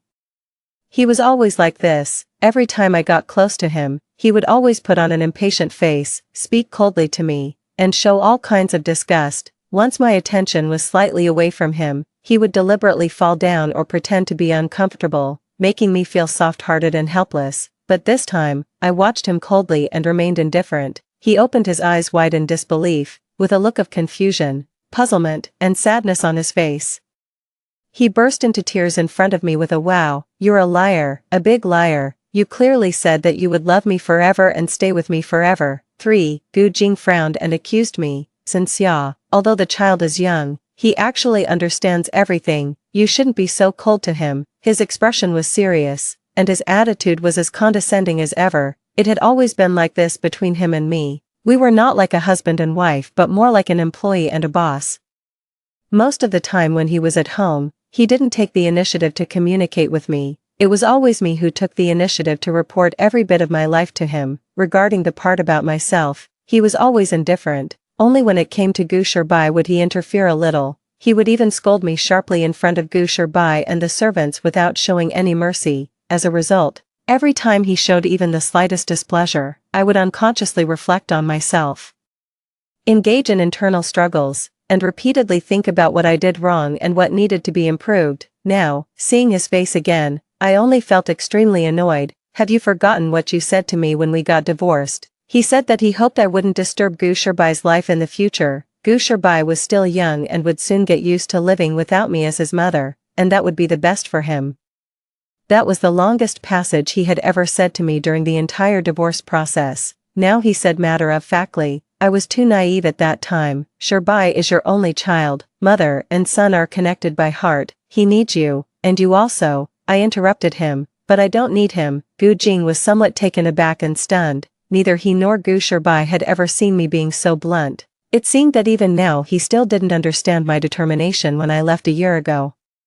Just like he would never understand in his life that Gusherbai was not my only child. I once had a daughter, even if only I knew about it. On the day of my rebirth, I dreamed that Weiwei was crying, and she also called me a liar. She said, "Mom, you promised me that after I'm gone, you would live well." I felt so sorry for her crying. I promised her that this time, Mom would definitely do it. I could only fulfill one of the promises I made to her and Gusherbai. For once, my love for Gusherbai was no less than that for Weiwei. He was the child I gave birth to after going through great hardships, the flesh and blood that came from my body. I once eagerly anticipated his arrival, when he couldn't speak yet. As long as he gave me a sweet smile, I could forget all the hardships and pain of being Mrs. Gu. At that time, I was willing to give everything, even my life, to him. As long as he could grow up happily and healthily. Gu Jing didn't love me.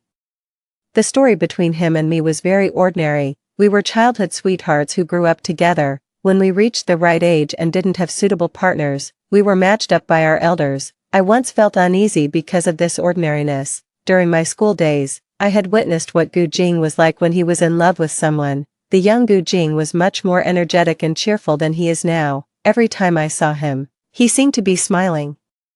He would smile indifferently when he was scolded, smile triumphantly when he won a basketball game, and smile with joy when he saw the girl he loved. When his peach blossom eyes smiled, they curved into the shape of a crescent moon, like the warm winter sun, making people's hearts flutter and fall in love at first sight. At that time, he would send the breakfast he made with his own hands to the girl he loved early in the morning regardless of the severe cold or intense heat.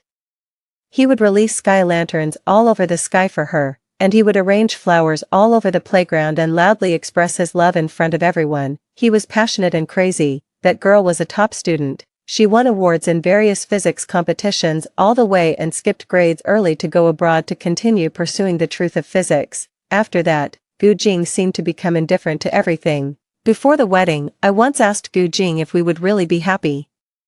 He answered me, "We will." Love made me blindly ignore the indifference in his tone at that time. I comforted myself that people would always grow up and become more composed, and the way he loved someone would also become more composed. It was not until Zhou Tian appeared by his side, a young and beautiful game planner, then I realized that there was only one way for Gu Jing to love someone. He began to smile when replying to WeChat messages, to pay attention to the lipstick shades that he had never cared about before, to study women's perfumes, and to accompany the other person to stay up late to test the newly launched games. When I found his company nervously because he didn't come home all night, he was having breakfast with another woman and carefully peeling an egg for her bit by bit. That was a treatment I had never enjoyed. At that time, I thought it didn't matter if Gu Jing didn't love me.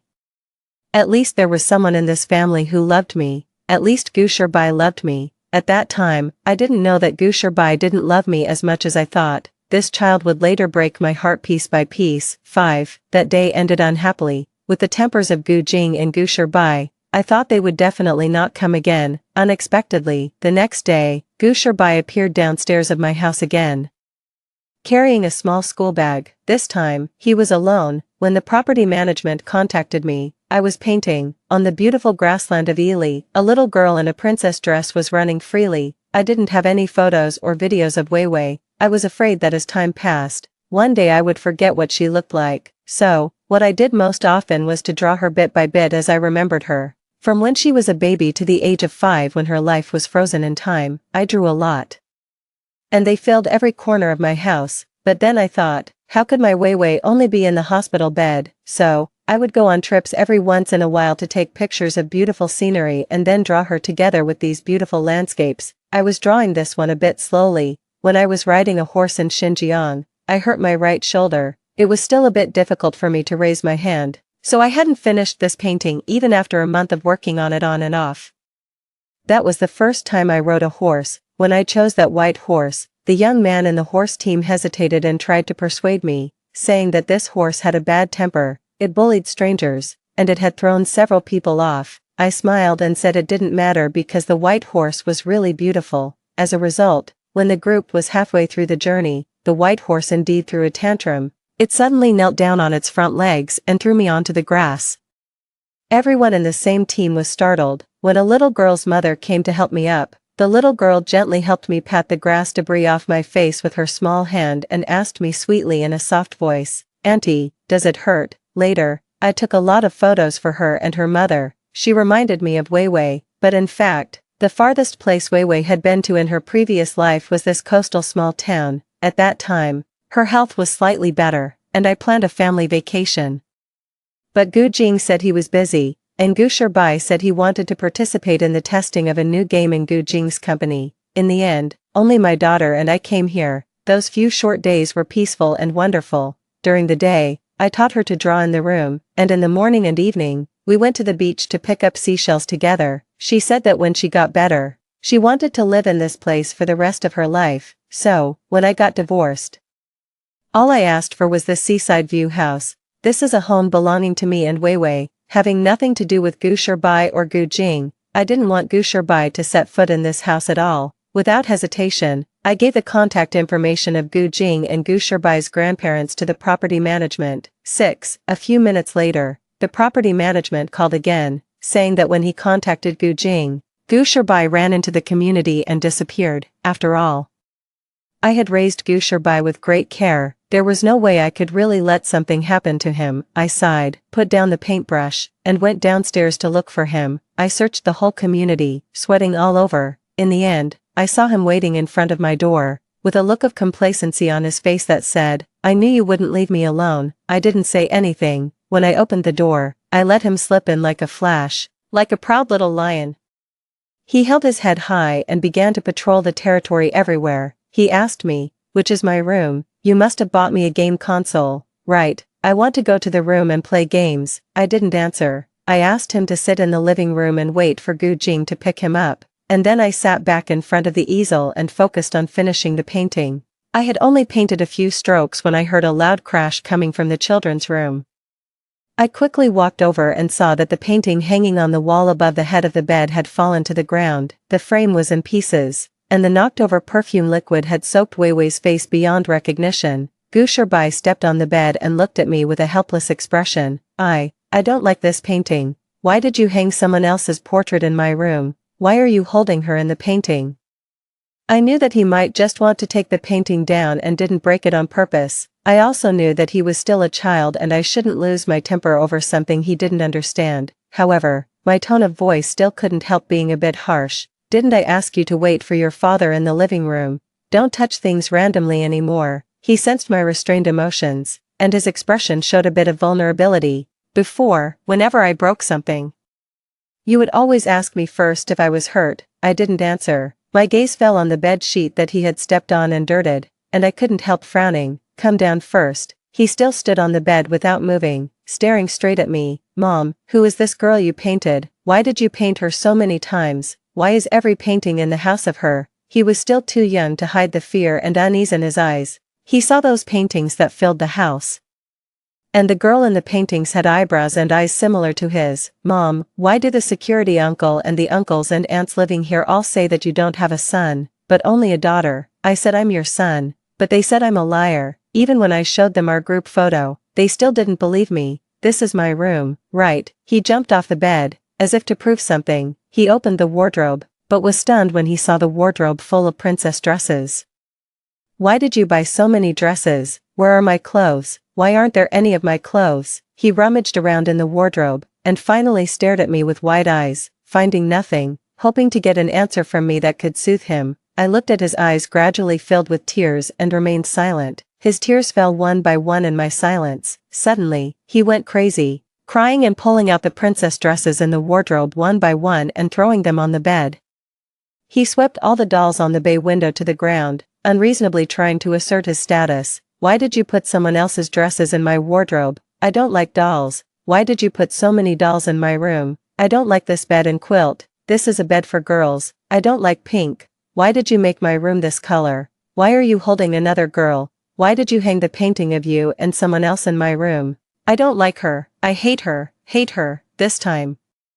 I couldn't bear it anymore. "Gu Shirbai, get out. This isn't your room. There isn't a room for you here." 7. When Gu Jing came to pick him up, Gu Shirbai said to him in a panic, "Dad, Mom has gone crazy. She keeps telling everyone that she only has a daughter." 8. When Gu Jing and Gu Shirbai came again a month later, they both became very cautious in their attitudes. Gu Jing said, "Sinclair, you're ill." He asked me to have a video call with my relatives and friends, and let them tell me that the daughter I painted, the daughter I told all the neighbors I loved deeply, didn't exist and was just my imagination. They took out the family photo album and forcibly pulled me to recall the past with them, but our past was too meager. Just like this photo album that couldn't be filled, it was almost impossible to find a few group photos of the three of us. Most of the photos recorded Gu Shirbai's growth, with some photos of me and him mixed in, as he gradually grew up. Perhaps it was the nature of boys that made him get closer to the person in the family who had more authority and could provide him with better conditions. He understood Gu Jing's indifference and alienation towards me, and he didn't want to take photos with me anymore. Now, they were holding that photo album with hardly any photos of me, recounting every bit of the past. Desperately trying to convince me that I had never had a daughter, I sneered. Are you saying that I'm crazy? Gu Jing shook his head. No, Sinclair, you're just ill. He took out a surgical consent form, held my hand, and his tone was even a bit choked up. Sinclair, why didn't you tell me that we originally had another child? I looked at him in silence. Guilt and regret appeared on his face. Regarding Zhou Tian, I can explain. It's not what you think. He said that he only paid more attention to Zhou Tian because he cherished her talent, and being good to her was just a means to win over his subordinates. His tone was gentler than ever before. Sinclair, I know that you were impulsive and had an abortion and divorced me because you misunderstood the relationship between me and Zhou Tian. Afterwards, you regretted it, so you imagined that you had a daughter. Sinclair, it's my fault. I didn't maintain a proper distance with my subordinate, which made you misunderstand and feel sad, and caused you to be so seriously ill. We were husband and wife for 12 years in the previous life, and I had never seen Gu Jing speak to me in such a lowly manner. I stared at him in surprise, as if I was meeting this person for the first time. You know, in the previous life, when I noticed something was wrong between him and Zhou Tian, every time I questioned and probed him, he would only coldly retort, Sinclair, are you crazy? Even half a year ago, when he called to ask me why, he still didn't answer my question in the end. Now, he thought I was really ill, and suddenly he could talk. For the first time, he explained his relationship with Zhou Tian to me. He said, Sinclair, you're ill and need treatment. Let me and Shirbai accompany you and take care of you. Okay, I told him to get out with Gu Shirbai. 9. When Gu Jing and Gu Shirbai came for the second time, they brought a psychologist with them. At that time, I had just come back from Mexico a few days ago. The doctor's surname was Lin. He took a look at my neck and his tone was as easygoing as if we were old friends who had known each other for a long time. What's wrong with your neck? I raised my hand and touched the thin purple mark on my neck and replied casually, I had a little accident when I was playing sea paragliding in Cancun a few days ago. That was the last stop of my trip to Mexico. When I was gliding in the air over the sea on a paraglider pulled by a speedboat, the rope connecting the speedboat suddenly broke. I was caught off guard and fell into the sea from dozens of meters in the air. Although I was wearing a life jacket, the rope of the paraglider strangled my neck and wrapped me and the seat together. I couldn't float to the surface at all. I gradually lost my strength due to lack of oxygen during the struggle and almost died in that sea. Fortunately, the guy driving the speedboat dived into the water in time to save me. Thinking about it now, it still feels thrilling. Dr. Lin didn't ask further. He took a look at the painting on the easel whose paint hadn't dried yet. Wei Wei was sitting on the paraglider, smiling at the blue sky and white clouds. He politely asked me if he could take a look at my other paintings. After I agreed, he carefully looked at all the paintings in my house, and then held one of them and asked me, Can you tell me the creative idea of this painting? It was a view of the water from an overhead perspective. Wei Wei was floating on the water face up, smiling and spreading her arms, as if welcoming and trying to embrace something. I painted this after I came back from bungee jumping in the Gandaki River in Nepal. There were quite a few tourists who went bungee jumping that day. They were either nervous or excited and sought encouragement from their companions or the staff. Only I had a calm expression. The staff joked with me in English, saying that I didn't look like I was here to have fun, but rather like I was here to commit suicide, and he didn't even dare to push me, although he said that, when he pushed me down, he didn't show any mercy at all. The wind during the rapid fall pressed against my cheeks and my eyes. The momentary feeling of weightlessness made me in a trance as if I had returned to the end of my previous life when I jumped off the 37th floor. In fact, the memories and sensations at that time were very vague. Everything ended in just a blink of an eye, but this time, the feeling of freedom during the fall was so clear. When I was approaching the water surface, I had a hallucination. I saw Wei Wei's figure faintly appearing in the water. She smiled and stretched out her arms to me, wanting to hug me, but the moment I tried to hold her tightly, she shattered into the sparkling waves of the Gandaki River. I didn't answer Dr. Lin's question. Dr. Lin was very patient. He patiently tried to analyze the logic behind my actions. Sinclair, when you had an abortion, the baby was just an embryo that hadn't developed gender characteristics. Why did you think it was a girl? Is it possible that you projected yourself onto it? I laughed. Are you saying that I'm narcissistic? No. Dr. Lin shook his head. You're feeling sorry for yourself. Is there a possibility that you transferred your resentment towards your husband onto the child, but after you had the abortion, you regretted it, so you created an imaginary girl based on yourself? Similarly, it's not that you don't love Gusharbai anymore, you love him too much, but you also take out your anger on him. You can only pour all your love for him onto this imaginary girl. But this little girl is too dangerous for you. He let out a soft sigh. Wild riding, paragliding, bungee jumping, Sinclair. Have you noticed that you're always pursuing high-risk games? This imaginary little girl is inducing you to test death. If you don't open your heart and accept treatment, the consequences will be unimaginable. Sinclair, I want to help you. Gu Jing chimed in beside him. Sinclair, accept treatment. Let us help you and take care of you. Okay. Gusharbai also came forward and tried to hold my hand, showing an unprecedentedly obedient attitude. I said, how could Mom suddenly not love me anymore? It turns out that you're ill. Let us help you. Mom, can you also paint a picture for me? You've never painted for me. I interrupted him. I have painted for you. On your birthday last year, I gave you a portrait of you as a birthday gift. I was only above average in my academic performance since I was a child. And I couldn't compare with the top students that Gu Jing liked. But I had a great talent for art and was admitted to the best art academy in the country. Unfortunately, my parents always thought that I couldn't earn much money just by painting. They hoped that I would get married as soon as possible after graduating from the art academy, so that they wouldn't have to worry about me anymore and could go to live in New Zealand with my elder brother with peace of mind. I compromised. Because the person they introduced to me was Gu Jing. At that time, I thought that I could still continue painting after getting married, but I soon became pregnant with Gusharbai. Family chores and raising Gusharbai gradually took up a lot of my time. Whenever I wanted to focus and paint a good painting, Gusharbai would suddenly start crying and making a fuss. I could only put down the paintbrush to coax him, and gradually I neglected my painting, until Gusharbai's 5th birthday, on a whim.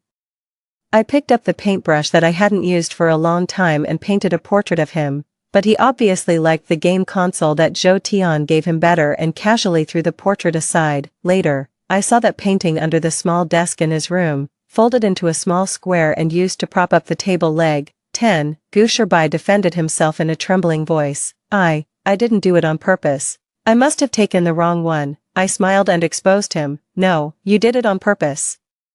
Because that day, you were dawdling and refused to take a bath. I confiscated your game console, and you deliberately did this to get back at me. You've always been like this. Whenever I don't do as you wish, you would hurt me by destroying the gifts I gave you and trampling on my kindness, because you know that I love you and care about you. And I will be sad if you do this. You want to make me sad. Gusharbai's face turned slightly pale, and he stammered for a long time but couldn't say anything. 11. I raised my eyes and looked at Gu Jing. In fact, I had already seen his hidden intention of making peace. For example, in the previous life, Gusharbai's school never organized a parent-child trip. For example, with so many bodyguards and nannies in the Gu family, how could they let Gusharbai run out alone and not be in a hurry at all? Also, whether it was in the previous life or after being reborn, in fact, he hadn't worn the clothes I bought for him for a long time. From a certain day on, he, who had never bothered about his clothes before, started buying clothes and bringing them home himself. Later, I found out that all those clothes were bought for him by Zhou Tian. To make Zhou Tian happy, he never touched the clothes I bought for him again, and even changed his perfume to the leather scent that Zhou Tian liked. But these few times when he came to see me, he specifically wore the clothes I bought for him and sprayed the woody perfume that I preferred. I just didn't care. I didn't care why he suddenly wanted to make up with me after a year. I also didn't care why, since I had already made room, he didn't just bring Zhou Tian into the house directly. Because I didn't care, I didn't expose it. It's just that he had been so arrogant in front of me for so long. Even when trying to make peace, he couldn't let go of his pride.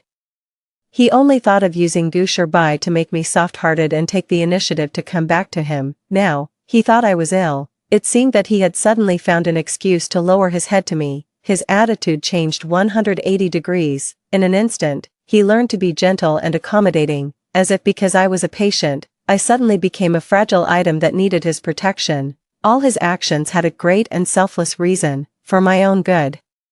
He performed so sincerely that I almost believed him. Gu Jing, you said that there's nothing between you and Zhou Tian. Then why did you spend a lot of money to find high-quality jade because she is prone to getting sick, carve a Buddha statue with your own hands, and then kneel step by step up the 81 steps of Nanshan Temple and ask a senior monk to consecrate it, even when Wei Wei was so seriously ill in the previous life?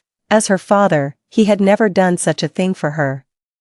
Why did you use working overtime as an excuse to spend Valentine's Day with her? Why did you hug her and kiss her? Gu Jing's face also turned ugly. I smiled. Are you wondering why I know all this so clearly? It was your son who told me. The first time I heard the name Zhou Tian was from Gu Shirbai. Suddenly, one day, he started frequently telling me how nice Aunt Zhou is, what Aunt Zhou and Dad did together again. Mom, why can't you be as nice as Aunt Zhou? At first, he might have said these things unintentionally, but later, he was clearly doing it on purpose. As I said, he was precocious. After noticing that I would feel sad every time I heard the name Zhou Tian, whenever I did something that displeased him, he would deliberately bring up Zhou Tian. I knew he liked Zhou Tian and those video games, but it's not certain that he really wanted her to be his mother. He just took pleasure in using the revelation of his father's intimacy with another woman as a way to punish me and confront me, especially after I had Wei Wei in my previous life. His behavior became even more excessive. During my pregnancy, he would casually say, "Mom is fat and ugly, she's not as thin and pretty as Aunt Zhou." During my lactation period, he would nonchalantly say, "Mom's belly is so flabby with so many stretch marks, her clothes are so messy, stained with milk. And she smells of milk, it's so disgusting, no wonder Dad sleeps in a separate room from you." When I was accompanying Wei Wei during her surgery and hospitalization, he would often tell me that Gu Jing gave Zhou Tian this today and accompanied her to do that tomorrow. He would excitedly tell me how amazing Zhou Tian was, that she designed a new game again, and that he had a new game to play, unlike me who was so useless. After returning from a business trip with Gu Jing, he would tell me where he, Gu Jing, and Zhou Tian went and what they played. He said that others thought they were a family of 3. He would show me the photos taken of the 3 of them in a boastful manner and ask me if they were well taken. He thought he was hiding his true feelings well, but every time he said these things, I could clearly see the malice in his eyes. I first experienced the innocent malice of a child from my own son. He was like a devil, repeating the incantation that drove me crazy in my ear every day. I knew that at that time, many nosy relatives and friends would maliciously provoke him, saying that with the second child, I would only love Wei Wei and not love him anymore. I also asked myself whether I was really biased between him and Wei Wei, which led to his wayward behavior, but after much thought, I was sure that I wasn't, even though I was constantly shuttling between the hospital and home for Wei Wei.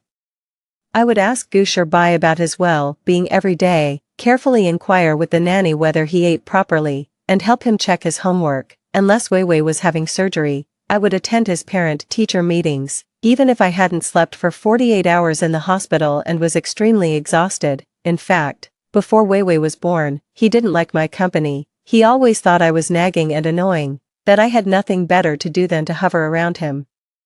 He preferred to stay alone in his room playing games, but when I stopped focusing on him and spent the attention and time he didn't want on his sister, he got upset. He could reject and not cherish it, but I wasn't allowed to give it to anyone else. 13. I didn't know who he inherited this selfish trait from. It wasn't until after I was reborn and left Gu Jing without hesitation, yet he shamelessly came to reconcile, that I was sure he was like his father, the man who, when I was exhausted by Wei Wei's illness and my heart was broken by Gu Shirbai's constant intentional provocations, was busy having an affair and figuring out how to divorce me. Didn't I want to get a divorce too? I'm not a masochist, nor am I infatuated to the point of not being able to live without Gu Jing, but for Wei Wei's sake, I couldn't. The cost of Wei Wei's treatment couldn't be afforded by an ordinary income. However, if I divorced and left Wei Wei with Gu Jing, given his attitude of preferring to spend time with Zhou Tian rather than visiting Wei Wei in the hospital, I couldn't rest assured. Moreover, Wei Wei's heart condition might not be able to withstand the shock of a family accident, so I could only grit my teeth and hold on.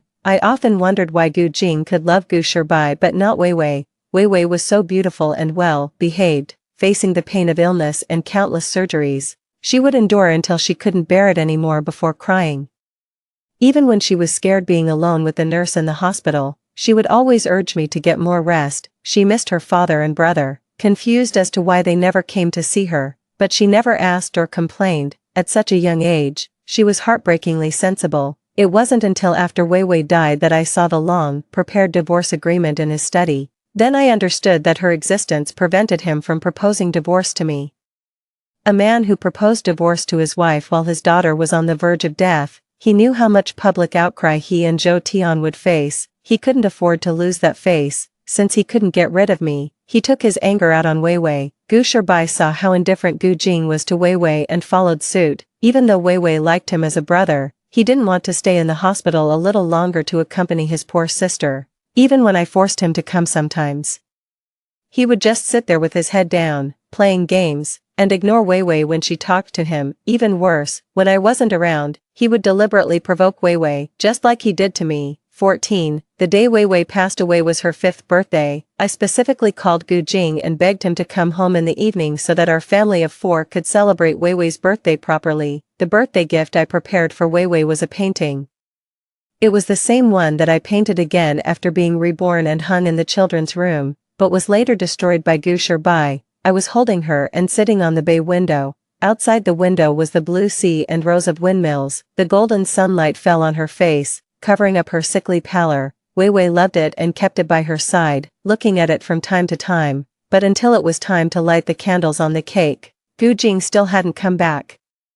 I saw the disappointment in Wei Wei's eyes. I went to the kitchen to call Gu Jing, but no one answered no matter how many times I called. When I returned to the living room, still thinking about how to explain to Wei Wei why her father was absent from her birthday, I heard the 11-year-old Gu Shibai looking at the painting with contempt and disdain, saying viciously, "It's so ugly, her face is as white as a ghost. In our school, a girl as ugly as you would only be hated. No wonder Dad doesn't want to celebrate your birthday with you." Wei Wei's face turned deathly pale. I could hardly believe my ears. Had Gu Shibai been speaking to Wei Wei so meanly when I wasn't around? In all these years, I had never laid a hand on Gu Shibai, but this time, I couldn't control myself and slapped him, holding his cheek. He looked at me in shock and shouted at me angrily, "Dad went on a date with Aunt Zhou. He won't come back to celebrate the sickly girl's birthday.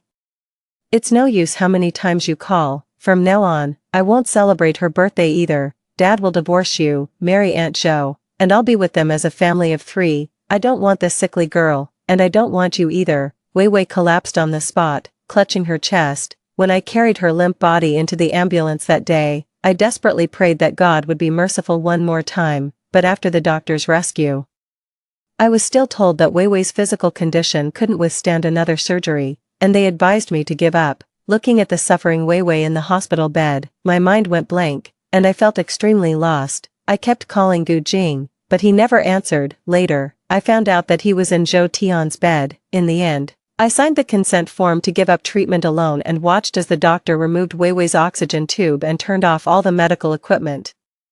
Gu Jing was the last one to arrive at the hospital. Even Gu Jing's parents and the funeral home staff had already arrived by the time he rushed in. He questioned me, asking why I didn't wait for him and why I had unilaterally given up treatment. I thought to myself, what was there to wait for him for? Wait for him to get out of his mistress's bed and come to Wei Wei's bedside to put on an act of being a loving father, just to avoid being criticized for not being there when his daughter was on her deathbed. Should my Wei Wei suffer a few more hours for the sake of his reputation? I looked at him and then at Gu Shibai standing far outside the hospital room door. The expressions on their father-son faces were equally indifferent. One was busy having an affair while his biological daughter was on the verge of death, not even spending her last birthday with her.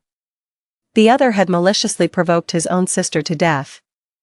Why could they be so calm? Why didn't they shed a single tear? I suddenly found the father-son pair terrifying. 15. I know these are all things that happened in my previous life. They haven't happened yet in this life, and they will never happen again. Perhaps I shouldn't judge the 6-year-old Gu Shibai for crimes that haven't occurred in this life, but I can't help it. I gently pulled my hand away from Gu Shibai's and smiled at Dr. Lin. "Dr. Lin, you're wrong. The little girl in the painting isn't a dangerous presence for me. Gu Jing and Gu Shibai are. If one day I go crazy or die, it will definitely be these two who push me towards madness and death." 16. When Gu Jing and Gu Shibai came for the 3rd time, their attitudes became tough again. At that time, I was about to leave for Iceland. Just as I was pulling my suitcase to enter the elevator, I was stopped by Gu Jing, who came out of another elevator. He threatened me, "Xinxia. If you still refuse to accept treatment from a psychologist, I'll have no choice but to force you into a psychiatric hospital." I looked at him mockingly. "In what capacity do you plan to force me to be admitted? We're divorced, and you're not my guardian. We have no relationship left." "Ex-husband," Gusherbai interrupted. "Well, can't I do it then? I'm your son." I looked down at him. "Too bad you're still a minor." They were helpless against me. I turned to leave. But Gu Jing reached out to stop me again and accidentally tore the necklace around my neck. The necklace fell to the ground, and the cover of the pendant came off, revealing a small photo of Wei Wei that I had printed and put inside. Gu Jing stared at the small portrait in a daze, and finally lost his temper. "Since you decided to have an abortion on your own, you shouldn't regret it." I clenched the broken necklace tightly with my trembling hands, refusing to show any weakness, and slapped him in return. He understood nothing, he knew nothing. After being reborn, I also hesitated and struggled, but at the end of my previous life, Wei Wei lay in the hospital bed, crying and saying to me, "Mom, I feel so rotten, it hurts so much. If there's a next life, can I not be born into this world?" I really couldn't help it. I put the broken necklace in my pocket, without looking at Gu Jing and Gu Sherbai again, pulled my suitcase, and entered the elevator. 17. In winter, Iceland exudes an extreme sense of desolation. The surging waves crash against the black sand beach, and the dark sand formed by lava contrasts sharply with the white waves, waterfalls, volcanoes, glaciers, fjords. This small island boasts a variety of unique landforms and wonderful landscapes, due to its proximity to the Arctic Circle. The daylight hours in winter are very short, the sun hovers near the horizon, and the morning glow seamlessly connects to the evening glow. The pink-purple belt of Venus in the sky can last for a long time. When I came, I brought a lot of expensive photography equipment. After landing at Keflavik Airport, I rented a car and planned to drive around the island to chase the aurora borealis. Unfortunately, either the aurora KP index was below 1 on clear days, or the weather was too bad with thick clouds, and I failed to capture any photos of the aurora. On the last day of my trip, the weather forecast predicted a blizzard the next evening, and the roads might be closed for several days. I had to give up the remaining itinerary. I was unwilling to leave without capturing the aurora, although the aurora KP index was still only 1 that day. Since the weather seemed clear, I decided to drive out at night and take a chance. I found an open wasteland in the wild and waited in the car until 3 a.m., but still saw nothing. Finally, I was disheartened and decided to give up. But sometimes, fate likes to play jokes. Just as I started the car to leave, the aurora appeared. The green light bands danced in the sky, flickering on and off, changing unpredictably, both magnificent and mysterious. I quickly grabbed my photography equipment, found the best vantage point, and set it up to record this gift from nature. In the temperature of more than 10 degrees below zero, I couldn't stand the cold after watching the aurora for a while. So I decided to take a nap in the car and let the equipment continue shooting automatically. The necklace that Gu Jing tore was hanging on the rearview mirror of the car, and Wei Wei in the pendant was smiling at me. Looking at her face, I also smiled. "Wei Wei, look, Mom has brought you to see the aurora." 18. I lay in the car, looking at the dancing aurora outside the window, and it took a long time for me to fall asleep. As a result, I woke up a bit late, and it was already dawn. A strong wind had started blowing outside the car. The place where I set up my photography equipment was a bit far from the roadside where I parked. The swirling snow reduced visibility, and I couldn't even see the equipment clearly from inside the car. I calculated the time it would take to drive back to Akureyri, considering the blizzard that was supposed to come in the evening. I got out of the car and braved the wind and snow to collect my equipment. At that time, I didn't know that the blizzard time predicted by the Icelandic weather forecast wasn't always accurate, and it was common for it to arrive earlier or later than expected. When I reached the place where I set up the equipment, I found that both tripods had been blown over, and one of the cameras was nowhere to be found. Blown away by the wind, I groped around in the snow, which was several times thicker than last night, for a long time before I found the broken camera. Fearing that the melting snow would damage the SD card, I quickly took out the SD cards from both cameras and put them in my pocket separately. When I finished packing my equipment and started walking back, the world around me was a sea of white, and the visibility was less than 5 meters. The car key for the vehicle I rented didn't have a car finding button. I could only carry the heavy cameras and tripods and try to make my way back to the car based on my sense of direction. I walked for a long time, much farther than the actual distance from where I set up the equipment to the car. Before I realized that I had lost my way in the early arriving blizzard, I tried to figure out my direction, but I was exhausted. In the end, I had to abandon the heavy cameras and tripods, yet I still couldn't find the car. I took out my phone to call for rescue, only to find that there was no signal. I was left to search blindly in the howling blizzard alone.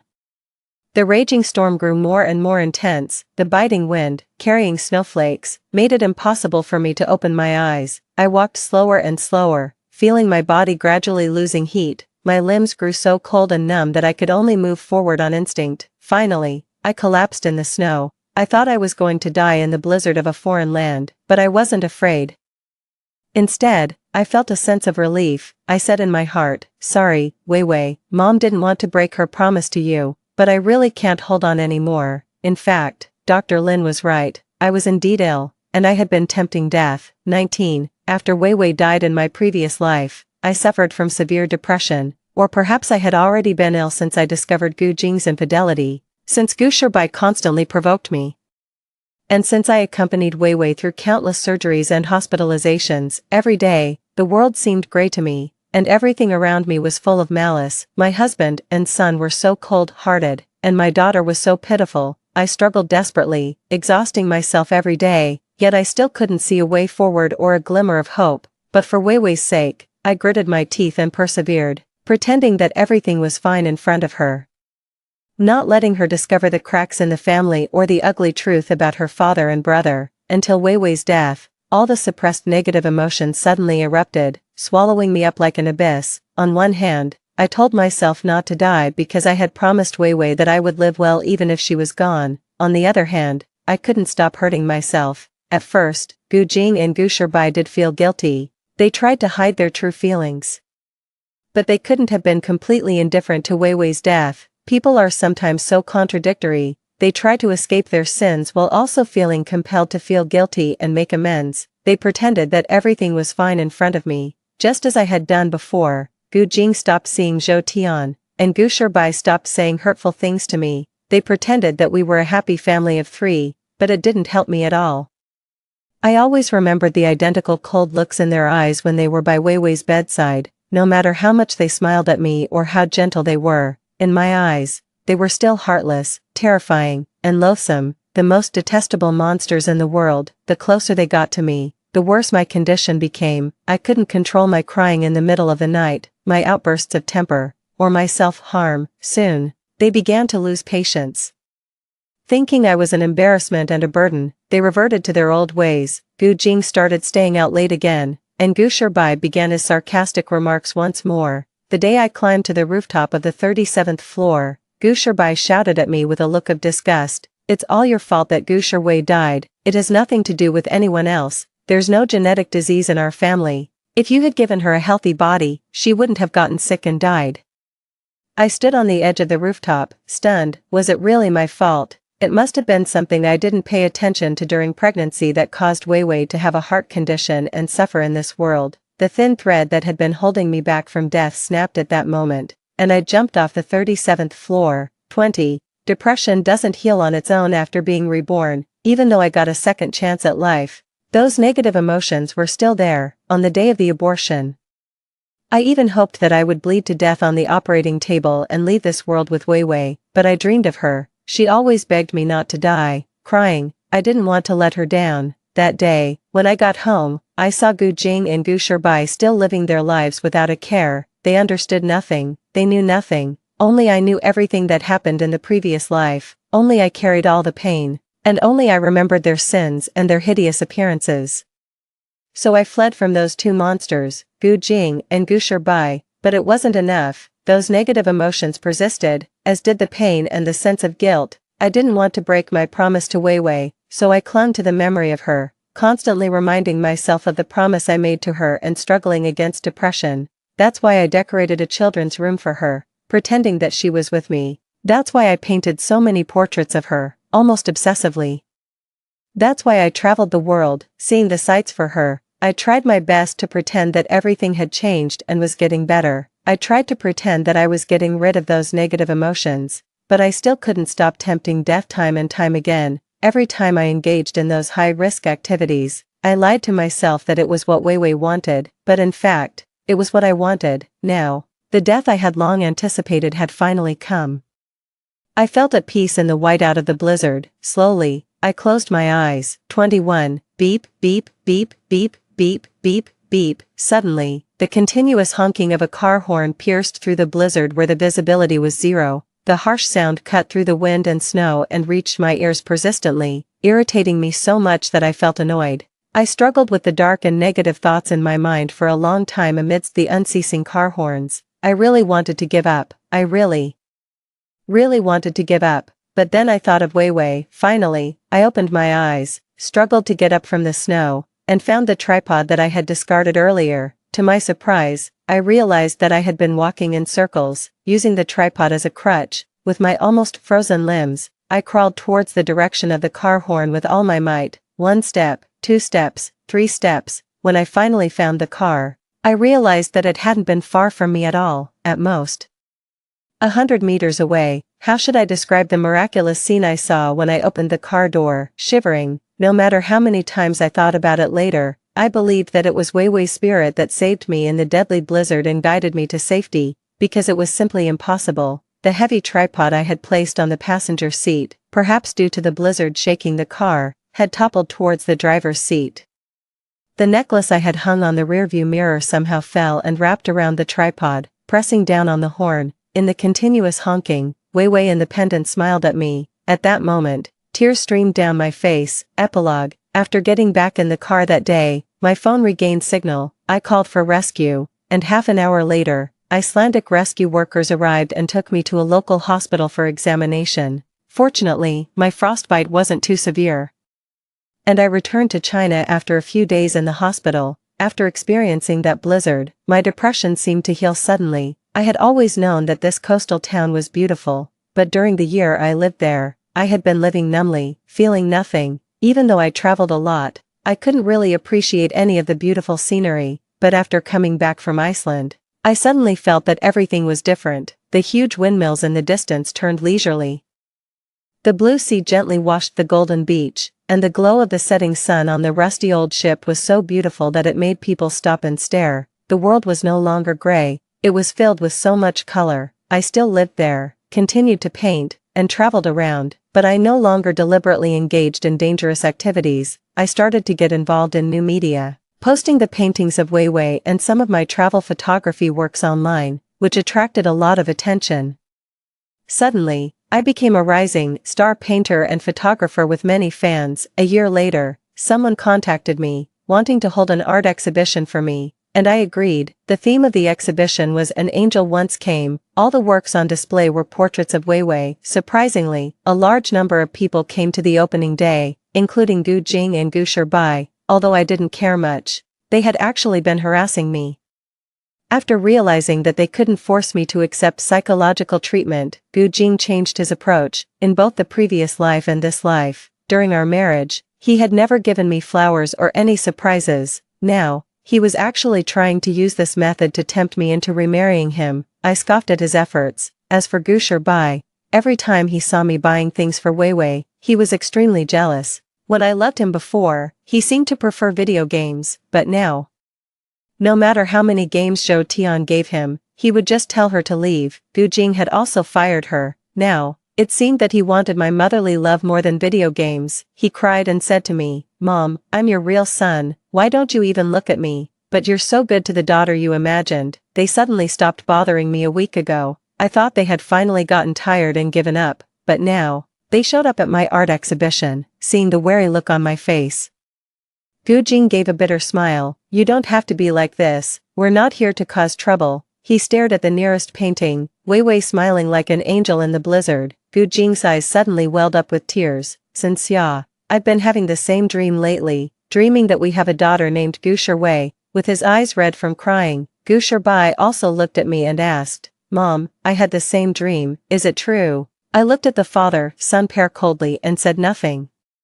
That day, Gu Jing and Gu Shibai, with red-rimmed eyes, carefully looked at every painting in the exhibition. The last painting covered an entire wall. Under the magnificent aurora in Iceland, Wei Wei grew white wings and flew towards the sky. She was my angel, and she had once been here. Gu Jing and Gu Shibai stood in front of the painting for a long time. After that, they never appeared in my life again. Extra chapter. When Gu Shibai was 11 years old, Xinxia remarried and soon had a daughter named Xiangyang. On the day Xiangyang was born, Gu Shibai climbed to the rooftop of the 37th floor, insisting on seeing Xinxia. Gu Jing looked at him impatiently and said, "Gu Shibai, stop making a scene." At that moment, both father and son froze. They both thought of that dream and the previous life, when Xinxia stood precariously in the wind on the 37th floor. They had also said to her, "Stop making a scene." The blood that splattered when Xinxia fell and the pallor of Gu Shiwei's death had been Gu Jing's lingering nightmares for years. Xinxia's assessment of him was right. He was a jerk. He had always thought that Xinxia was too dull, too quiet, and too unremarkable. She repeated the same things at home every day, wore similar clothes, and lived like a backdrop. It wasn't until after the divorce, when Xinxia left without looking back, that he realized his true feelings for her. She was like the silent rain that moistened everything, gradually seeping into every part of his life. Once she was gone, it was as if a huge void had suddenly opened up in his heart, impossible to fill. He would instinctively call her name when he couldn't find something. He would turn around, having the illusion that she was waiting for him behind him. One late night, when he reached out and found nothing beside him in his drowsy state, his longing for her suddenly overwhelmed him like a rampant virus, taking over all his rationality. He had to get her back. At that time, he understood nothing, he knew nothing. He thought he had hidden his affair with Zhou Tian well and that he could pretend nothing had happened. Since Xinxia loved him so much, she would surely come back to him without hesitation as long as he showed a little kindness. He didn't know that Gu Shibai had told Xinxia everything behind his back. He had no idea what he had done in the previous life. He couldn't understand why Xinxia looked at him with such cold, mocking eyes, as if he were something dirty. It wasn't until he had that dream. In the dream, after Xinxia's death in the previous life, he also came to his senses like he did now and finally realized his feelings for Xinxia. The guilt, heartache, and longing were so intense that they almost drove him crazy. He knew he had to do something, he had to take action, so he took revenge on Zhou Tian. He drove her out of the company, leaving her with no way out, drowning in debt, and eventually forcing her to sell her body. In the end, she contracted a venereal disease and came to him with a knife. As she insanely plunged the knife into his heart, she roared, "Did I force you to cheat? Did I force you to sleep with me? It's you. You're the one who's a jerk and can't control yourself. Why do you blame everything on me?" Yes, he was such a despicable person, always eager to shift the blame and avoid the truth, just like he knew that Wei Wei's congenital heart disease was likely caused by Xinxia's emotional shock after discovering his infidelity during pregnancy, which led to Wei Wei's congenital deficiencies, but he didn't want to admit it, so he ignored Xinxia's pain and Wei Wei's illness, using his affair to numb himself. Even on the day Wei Wei died, he still didn't want to admit that he was wrong. He blamed Zhou Tian, claiming that it was her soft and fragrant body that held him back, and that it was she who secretly set his phone to silent, causing him to miss Xinxia's calls and thus miss Wei Wei's last birthday. He blamed Xinxia, saying that it was she who signed the consent form to give up treatment without authorization, and that it was she who prematurely ended Wei Wei's life, preventing him from seeing her for the last time. It was all their fault. He was blameless. He had always distorted the truth and told himself this, so Xinxia was right. He was a terrifying monster, repulsive and unrepentant. He deserved to fail in winning back Xinxia's love. He was unworthy of it. He no longer dared to see her. In fact, he didn't really want to give up on Xinxia. He still wanted to keep pestering her, but he was afraid of her cold gaze, which reflected all his darkness and laid bare all his dirt. So over the years, he had restrained himself and also kept an eye on Gu Shibai, preventing both of them from disturbing Xinxia. In truth, he also blamed Gu Shibai, resenting him for provoking Wei Wei to death in the previous life and for driving Xinxia to her end. Even though he had never properly guided Gu Shibai or stopped his bad behavior, he could deceive himself into believing that he was not at fault and that it was all the fault of the 11-year-old Gu Shibai in the previous life. After Xinxia's death, Gu Shibai himself suffered from severe depression. Xinxia was spot on when she said that Gu Shibai's bad traits were just like his. Just as he only repented after Xinxia's death, Gu Shirbai only realized how much he loved the mother he had been mentally abusing after her death. Gu Shirbai began to cry uncontrollably for no apparent reason, lose his temper for trivial reasons, and harm himself if not watched closely, just as Cynthia had done before.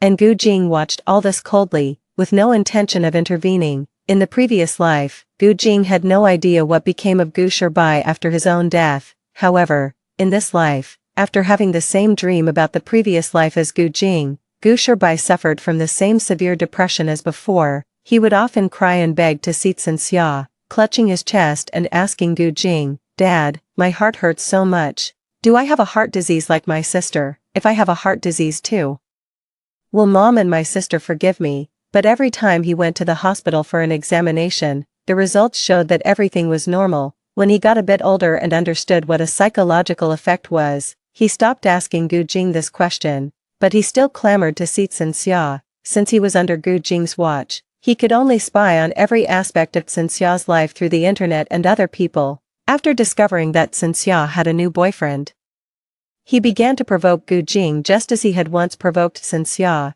He would deliberately tell Gu Jing where Cynthia had gone to play with that man, that Cynthia had received gifts from him, that Cynthia had kissed him, and that Cynthia had accepted his proposal.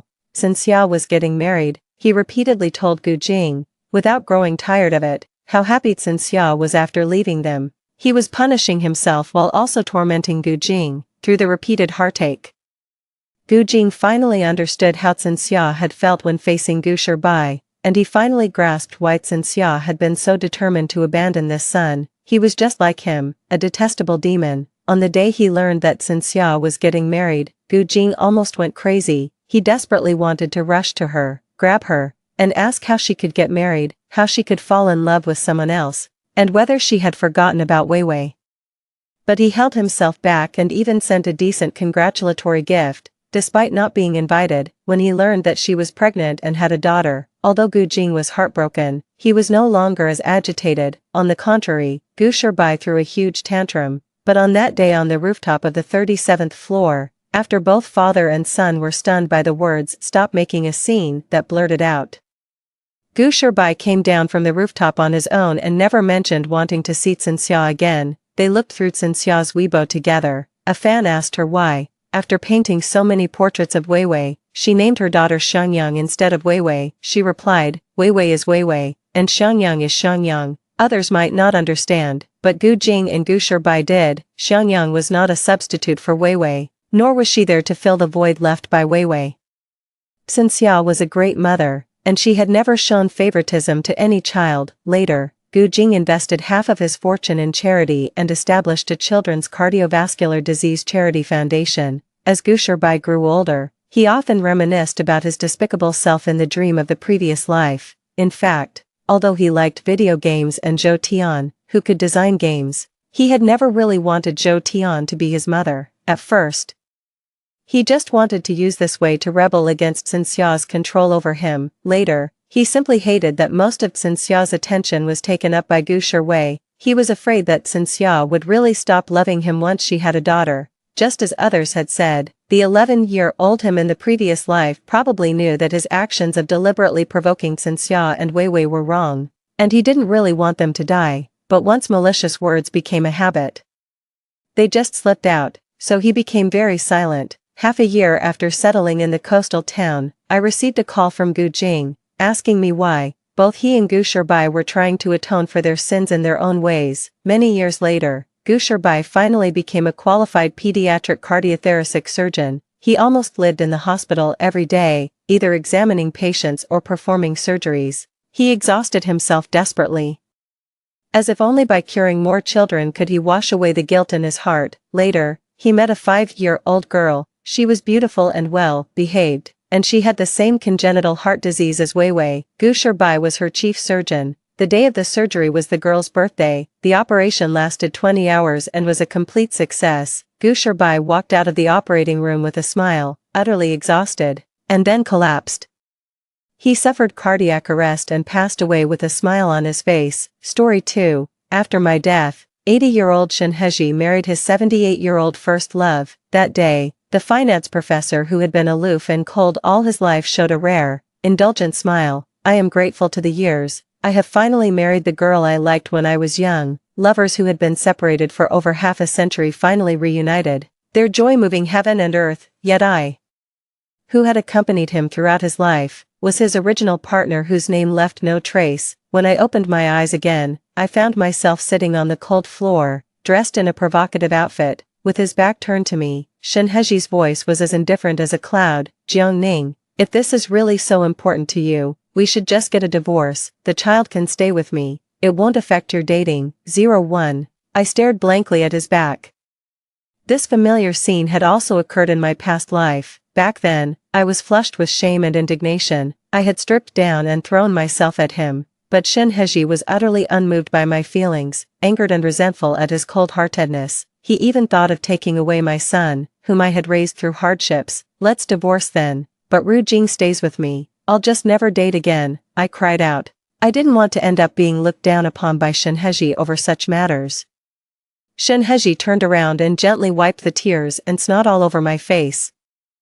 Jiang Ning, stop it. How can I be assured and let you and our daughter go like this? He was always like this, heartless yet tender. I hated his cold aloofness, but I couldn't let go of his gentle and refined side. My wailing grew even louder. He shook his head helplessly and sighed deeply. Ning Ning, why don't you believe that none of this will affect my feelings for you? I naturally didn't believe him, but facing Shin Heji's clear and sincere eyes, I couldn't help but wonder if I was indeed asking for too much. People are varied. Shin Heji, like a flower on a high ridge, probably just wasn't into this kind of thing. Enough is enough. With Ru Jing, I really didn't want to look any further. It was better to just be with Shin Heji. At least his face was pleasing to look at. Thinking this way, my desire for a divorce gradually faded, so I fiercely grabbed his collar. Eyes nearly bursting, I warned him word by word, Shin Heji, from now on, you better pray I don't find out you have a mistress. He was stunned, then couldn't help but laugh. You, really, say it, I said sternly. Alright,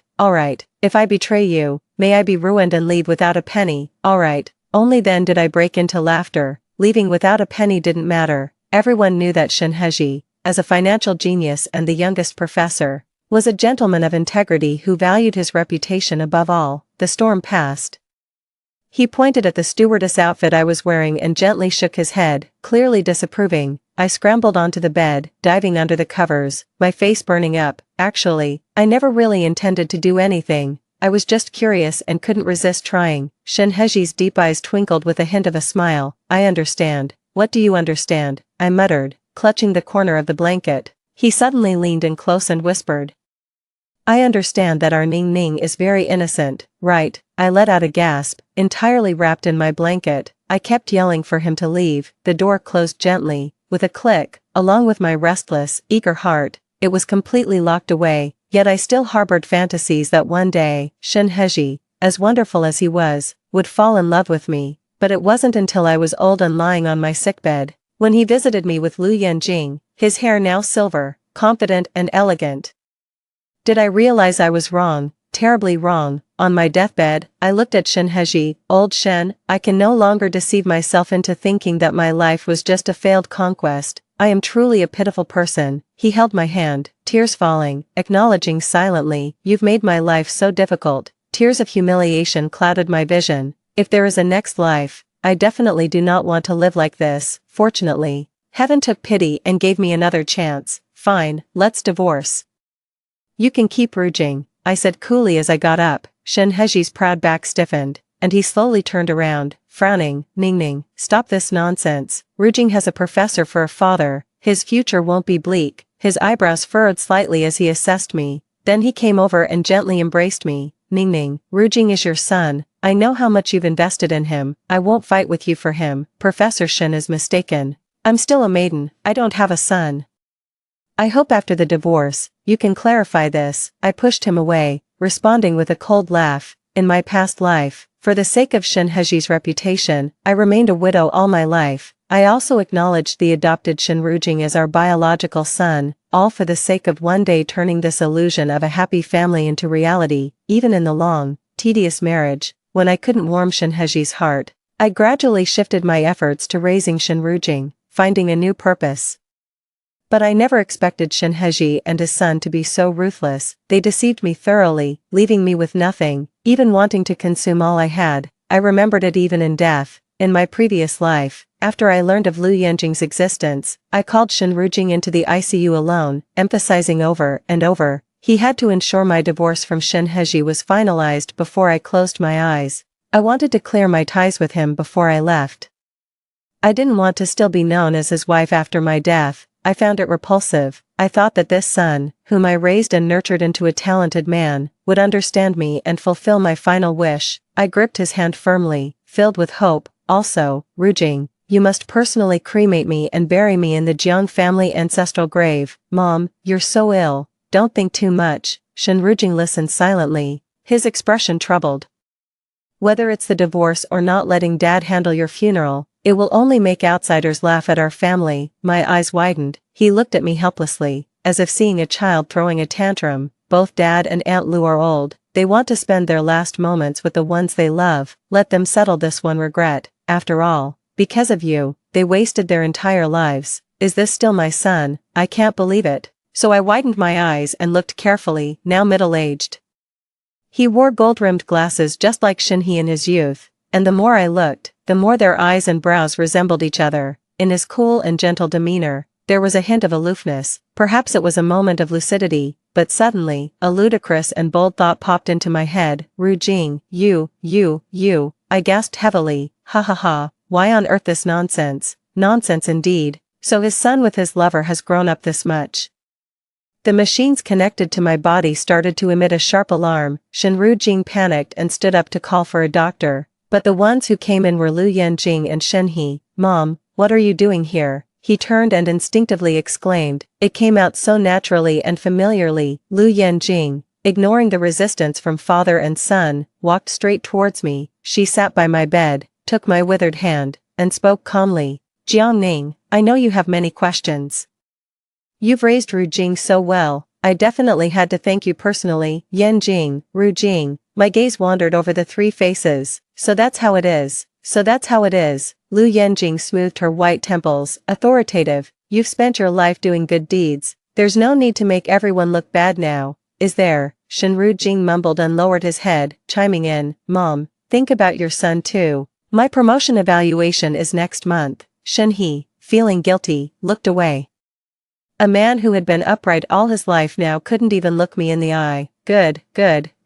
You're all so wonderful. After a while, coming to terms with it, I pounded the bed and laughed bitterly. My life, Jiangning, from beginning to end, was spent making wedding clothes for others. Even in death, I'm being manipulated by others. My death was silent, and my life details were deliberately obscured. The public only remembers the renowned finance expert Shinhee, who, after becoming a widower, reunited with his first love. This couple, separated for 60 years, finally tied the knot in the last stage of their lives, with no regrets and time well spent. The whole world cheered and celebrated for them, while I, who accompanied Shinhee for a lifetime and devoted my life to him, was merely a footnote in their love story, not even worthy of a mention by name. Occasionally when people mentioned me, they said I almost made them miss out on a lifetime together.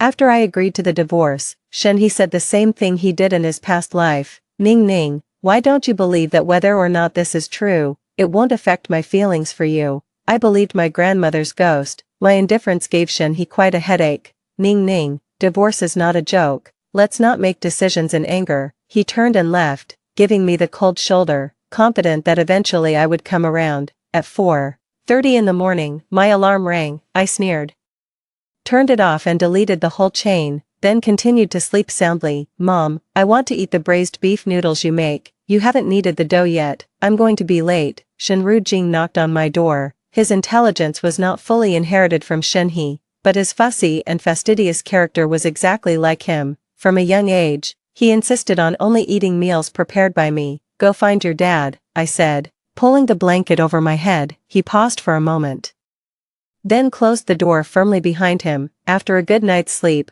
I woke up radiant and carefully applied my makeup before making a long overdue phone call. Fu Yuyan, I heard you've returned to start a business and even got a celebrity girlfriend, something like Lu Yan, right? After my rebirth, I immediately looked into Lu Yanjing. As a popular idol, her information was easy to find. Online sources mentioned she was about to star in a big-budget film, supported by mysterious financial backers, essentially bringing capital to the production team. Before I died, I overheard from nurses that Lu Yenjing had married an overseas businessman, Fu Yuyan. Fu Yuyan passed away 3 years ago due to illness, leaving no children behind. That simplifies things. Unknown to many, I was adopted by the Fu family at the age of 12 and called Fu Yuyan brother for a year, because he had confessed to me, and I later fell for Shen Heji.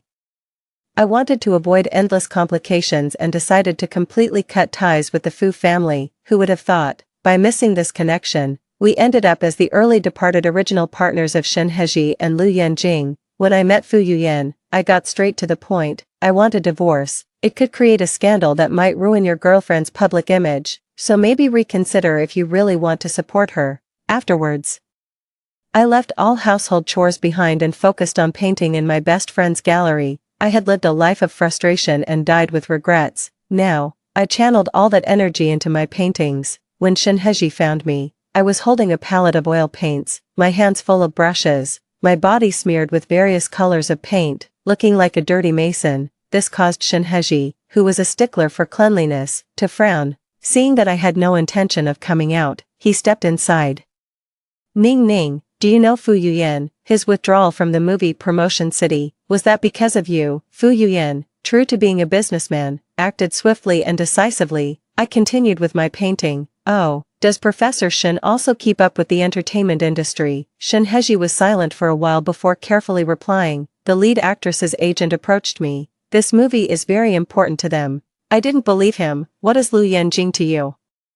Shen Heji adjusted his glasses and said helplessly, Ning Ning, I don't actually know her. It's just, Shen Heji, what do you think of this painting? I suddenly put down my brush and stepped aside. The large canvas depicted a fiery sunset illuminating a desolate mountain path in red. A simple woman was carrying 2 heavy baskets along the fiery red mountain path. Ning Ning, you know I don't understand art. Promotion City. This movie, my fingers traced the baskets as I spoke for myself.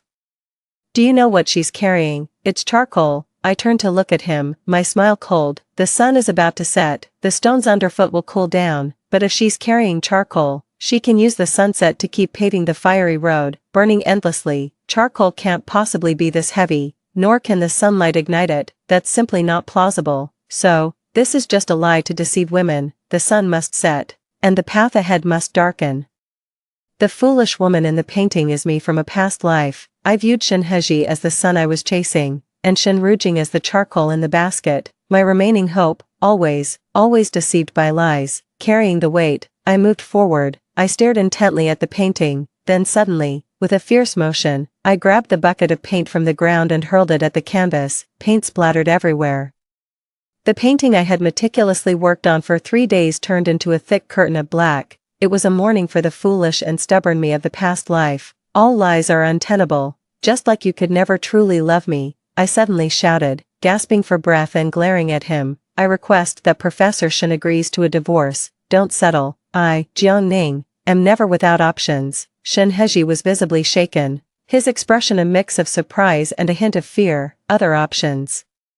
Are you referring to Fu Yuyan? He asked, his lips quivering. In that moment, he seemed to finally understand that my resolve to divorce was real. 2 days later, Lu Yenjing and her agent came directly to my door. Upon entering, she looked around with her neck held high. Her demeanor was as if she was surveying her own fiefdom. The young Lu Yenjing was indeed attractive, but her condescending attitude, looking down on others as if they were mere ants, was exactly the same as when she was older.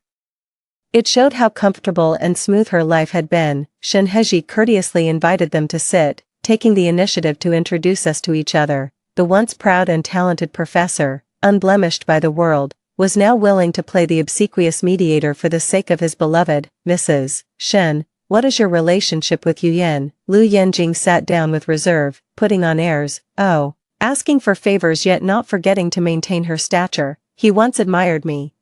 To him, I might be his first love, his unattainable love. I carefully observed her, responding deliberately and slowly. Her expression changed slightly. Shen Heji, who was serving tea, suddenly paused and looked at me. Ning Ning, why haven't you mentioned this before? A good ex should be like they are dead, right? Over the years, I've done quite well. haven't I, Shin Heji?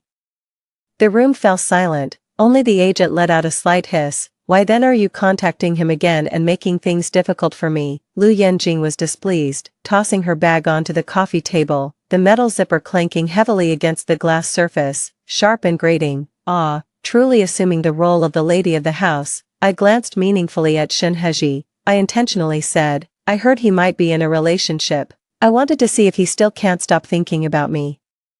If that's the case, oh, that would be problematic, absolutely ridiculous. Jiang Ning, you are already married, you even have an 8-year-old son. Lu Yenjing stood up, her white jade-like fingers pointing at me, visibly upset. I stood up and brushed her hand away unceremoniously, coldly saying, so what if I'm married? Can't I still think about my first love? You, not only think, I can also make him stay loyal to me in frustration. Are you biting me? Lu Yenjing finally realized something was wrong. A hint of panic flashed in his eyes as he instinctively turned to look at Shin Heji. The two exchanged a doubtful glance before quickly looking away. The manager was completely confused. Mrs. Shen, how can you say such things? Your husband and son are right here. It turned out that during our tense confrontation, Shen Rujing had come down from upstairs at some point. Having overheard our conversation for who knows how long, he was in disbelief.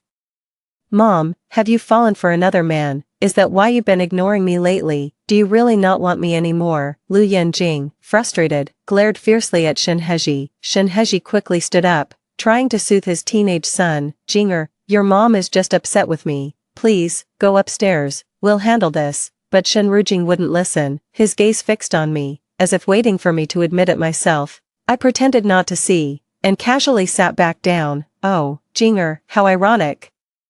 Choosing his name was just so I could openly call him Jinger. Ningning, adults' issues shouldn't involve children, it's detrimental to Jinger's development. After coaxing his son down